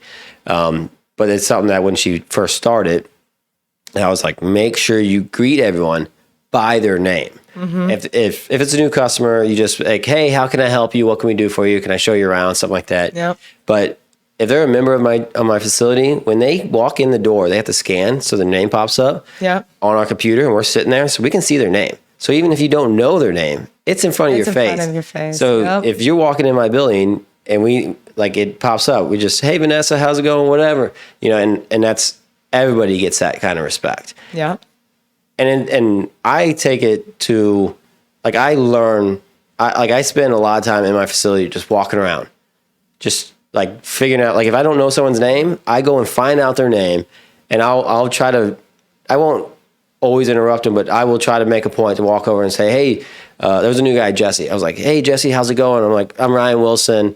Alexis probably signed you up, but I just wanted to come over and say hi. Like sometimes I work throughout the day, but I own the place here, and just wanted to introduce myself. If you ever need anything, hit me up. And now the dude just comes in, like he'll just randomly stop in my office and just chat. And I try to make sure, like if I'm walking to the gym, I'm like, what's up, Jesse? Or I'm like, what's up, Trav? And like fist bump them, or so, because I want people to know, like, hey, you're welcome here. I want you here. Welcome. Yeah, so that's like a big thing. Anyone that's thinking about starting a business, that's the most make people feel welcome. Because that's what makes them stay. Because that's our biggest compliment. That's all of our reviews. I feel so welcome. I feel at home. I feel all of that. And I'm like, yep. That's over the, because you were saying something about earlier, like like when I was asking about like starting a salon, you're saying like what kind of theme or what kind of vibe you want to feel inside there.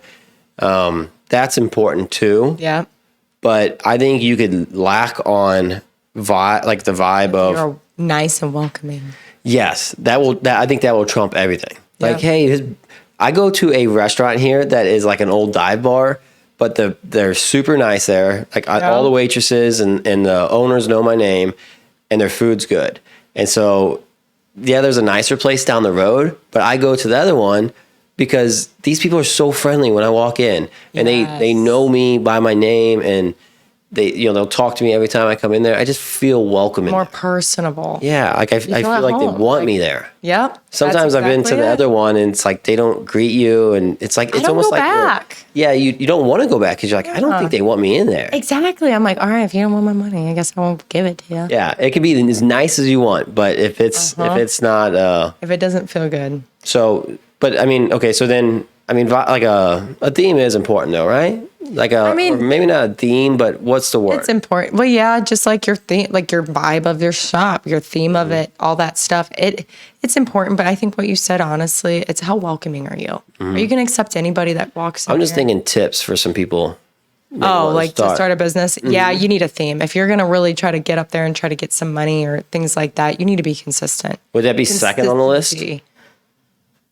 No, the very first thing, man, is getting all your licensing. Get your ducks in a row. Get your ducks in a row. There's honestly a lot more to it than people realize. Like, I thought I could just, it's not open just a shop. scissors and a chair. No, there is a lot of licensing that's involved, especially with having people that is also licensed that works for you. So there is a lot more that goes to it than people realize. Yeah, because everything has to be sanitary. And then there's state board that comes in, they check on stuff. There's tax that's still paid. People sell products. Am I going to sell them or are they going to sell them? Like, there is so much that goes into it that people do not realize. And quarterly, doing the taxes, doing all that stuff Make too. sure you're caught up on everything. Yeah, there is so much more book work than there is actually me standing behind the chair. That is mind-blowing. Yes. I thought I'd be able to stand behind the chair, collect booth rent a month, send it out to the rent that I owe, and, pay a few, like the utility bills, what it's like living. Nope. No, way more. Way more. Way more than that. Way more. Mm-hmm. Oh, yeah. So get your ducks in a row. Number one, you got to get your ducks in a row. You got to know what you're opening. Yeah. And what area, the demographic, because it changes how much money you can ask for. I can only ask for so much money in my demographic versus if I went to Frontenac, St. Louis, that's $2,000 for those extensions. Right. And then, you have my price. No, you got to figure out where your demographic is. I can get more money in Washington than I could some other Franklin County towns. So I'm like, yep, Washington's it. Washington's where I want to go. It's where the business is, this, that, and they're more accepting. There's more openness. There's this. Oh, yeah, Washington definitely showed up. I love Washington. So that could be like second on the list, probably. Finding a good location. Location's everything. If I actually uprooted and I moved it somewhere else, I would take a risk. And even probably the location in the city, too. Right? Like you could be on the wrong side of town. Yes. People aren't going to want to go there. No. So make sure before you open this business that you wait to find the perfect location. Yeah, if you're starting off, start off small. Don't go big. Don't go balls to the wall because you're going to suffer and pay. Like, if you don't have all your ducks in a row, that's a lot of money without realizing, because is it booth rent? Booth rent, you cap at so much money. Commission, you got to have a certain amount of commission employees there to make you that money because you still got to pay them a percentage. So you got to have these certain things figured out before assuming that you're just going to get a check at the end of the day or anything like that. So it's really, there is so much that goes into opening up a business that I do tell people to really sit back, and you have to be willing to have enough will and enough fight and have those really, really hard days, because they're going to happen. Easy. Yeah, they're not easy. It's not that cut and dry. And I don't want to make it sound like to be successful, to be this successful. Yeah, it's not that easy. If you just want to open a shop and if you just want to do a good job, things like that, be a singular entity, booth rent. Do not open a business. You have no business opening a business because you're going to fail. Yeah. Some harsh. Yeah, but you're right. And if you don't want that, if you just want to be self-employed, then do it. Do that self-employed thing. But unless you really feel pulled to open a salon, yeah, don't need to do that. Yeah. Sure. No, you need to know what you're doing. You need to have your ducks in a row a little bit to open a business. But when you're just being a sole entity, or you're going in with a friend and you have just a space, like this big enough for 2 chairs or 3 chairs, you don't have to worry about much. That's just, you're working with some friends at that point. You're not trying to promote and make something big, or maybe you're just doing social media. But like, depending on the size, the location, money, everything costs money. And you got to make sure you have enough employees at that point to cover the cost of whatever it is you're doing. Because if not, that's coming out of your pocket. Yeah. So you have to think about that, because salons, you get capped pretty easy in this industry. So if everyone was a booth runner, then that's the amount of money I'll make a month. That's it. So we got to make sure all these bills are paid, this, and do I get a paycheck? If I get a paycheck, how much is that paycheck? Can I afford that paycheck if there's that certain amount of people, or, whatever that is, for other variations. So it's like, you got to sit there and really 'cause when you dissect it. It's not just like you're going to make a bunch of money. Yeah, you got to have a commission. You can make an unfathomable amount, but you got to have enough commission people. Commission people means they're building their clientele. They might not be that comfortable. That means you're teaching, you're leading, you're guiding, you're doing classes with them. That's not just racking in the money for you either. So you got to think about that. So that's why I did the whole balance. I have both booth rent and commission. So I'm never capped. Yeah, and you need that to make the business survive. Yep. You need, and see, like, I would have never even thought about that because you like, one would think you just go in and you open this building and you can just cut hair and you're going to be making money all the time, Gotta but get you the can't. Clients. But if you're running the salon, you can't always be cutting hair. No, that's the balance. Because you're running the Learn. business. And so, so that's where, that's very important for people to know, is that if you're going to go all in like that, you're going to need both commission and booth rent to be able to make the ends meet. Yep. And then can you afford to have a manager or receptionist or things like that? Because most times you're just starting off. You really can't. It took me a while to build up. And there was a time where I'm like, man, I need to do a job myself. I need to do this. I don't need to pay someone else to do it. I need to put every bit of myself into this and get it exactly where I need it to be. And that's where I was like, man, like I was shown some tough love at times. And I think I needed it because like it changed my perspective on support, me having a business. Because I used to think, man, someone's going to help me. Someone's going to pick me up at some point. I had these best friends in my life, these people I loved. And then over time, they weren't there anymore. Whether it be how I feel or they feel or drifting apart or whatever it is. I'm like, or maybe they're just not as there passionate about your business. Yeah. And there's not going to be always someone there to pick you up. And the best support I have is someone that yells at me to get myself up. Get up. You can do it. You can do it. Because if you get up now, you're never going to call me for this situation again. Because you'll know how to do it yourself. Boom, it clicked. I was like, damn, I need to quit picking people up. I said, I need to stop doing that because I was that person that always wanted to save everyone, make it right, people please that. I'd go run and see someone I loved down on the ground. I'd run up to them, pick them up, dust them off, pull their pants up and set them up on the right way. I'm like, okay, I don't want it to hurt for you. There you go. It's all set up. Now they're going to fall again. Who are they going to call? They're going to call me because I'm going to pick them up, dust them off, and send them on the way. And then who are they going to call next time? Until you break the cycle. And I'm like, no.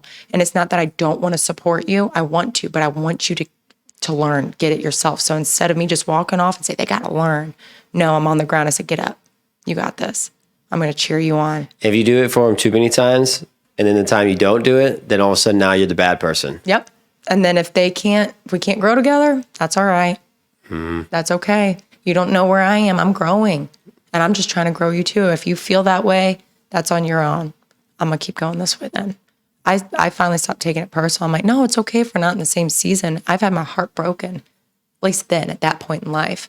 I just thought I needed them, needed that friend support, needed this, needed that. Or they might need me. Maybe they needed me. No. Nope, it doesn't look like that at all. Support looks way different than I ever thought it did in the first place. And I think once I accepted that, I'm like, man, this is peace. This is what peace looks like. And now I love getting to bump my heads with other people, like learning, iron sharpen iron, and growing because, man, those people that are around me, they know I'm not mad. We're not arguing. We're just sharing ideas. I might have just gotten passionate for 2 seconds, but you know my heart, and you know I am not talking down on your idea. I'm passionate. I want you to hear my idea. I'm excited. That's all it was. Things like that. If you can't understand that and you think I'm a bad person, man, you're only hurting yourself. Yeah, you got to get around other people that are growing and wanting things as bad because, The people that are getting upset with you are not the people that are in the same positions as you. No, they don't understand and they can't. They can't. They don't know the sacrifices. They don't. And I used to be so upset. I'm like, no one understands. No one understands. Vanessa, no one's ever going to stand. They're not going to do it until they have a business, until they have to do that work. And then now, like me and one of my friends, I love her so much, Sarah. We have worked so much of our careers together. And like, man, I started working at the shop. It's like, you got to start working, we started working at the same shop together. And then when I had her come with me because we were like a duo. We did hair together, weddings, like all this stuff. And then when I went to the next one, I was like, are you going to come with me here? She's like, well, at some point, I'm going to want to open mine own too. And I'm like, hey, I support you. Cool. 100%. I said, but if you want to come with me now. She's like, yeah, I'll do it. And she was with me until she was ready to open up her own.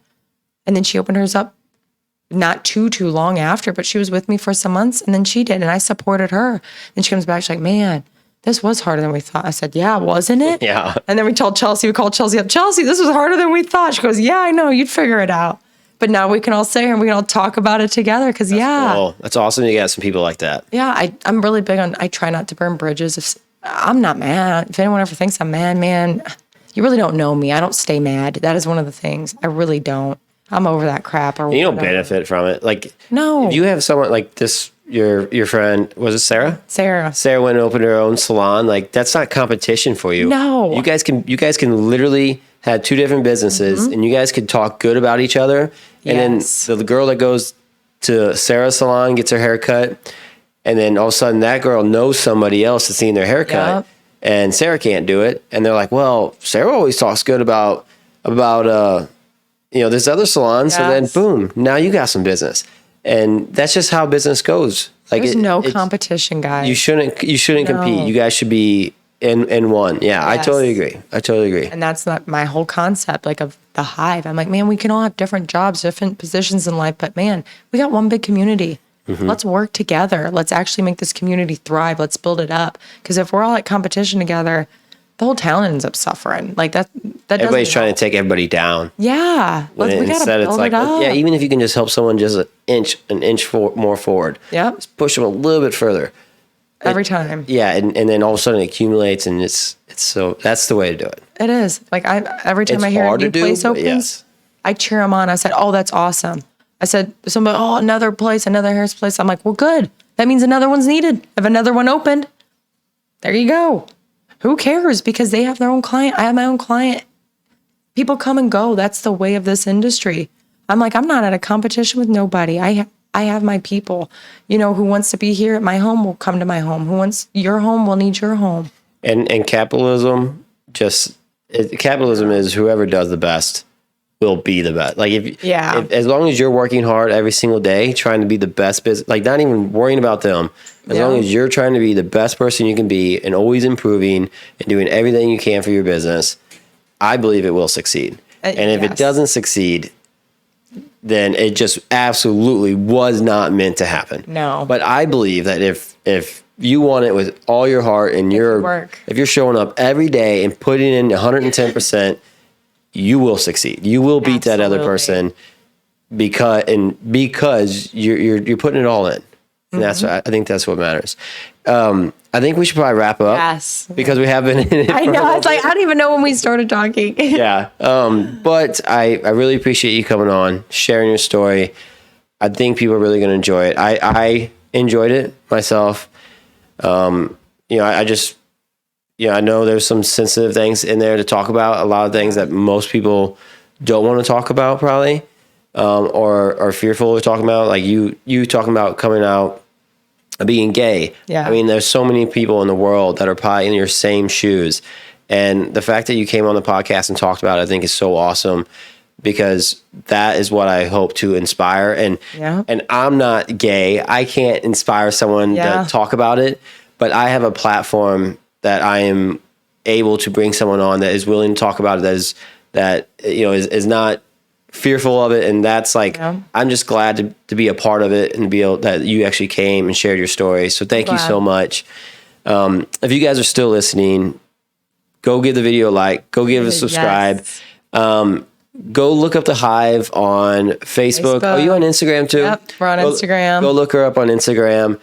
give them a like, give them a share, even if you're not from the area. Because I have some like listeners from other countries. Hey, it helps. A like helps grow the page. It could be what makes it, pop up whenever someone searches like salon near me.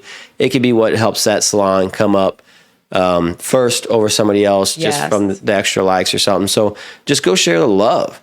Just go to share the love, because it's just it means so much. The Hive in Washington, Missouri. There's a few out there. Okay. You know what I mean? The Hive in Washington, Missouri. The Hive of Washington, Missouri. Give that one a like, and thank you so much for coming on the podcast. It was a lot of fun. Thank you so much. You're welcome.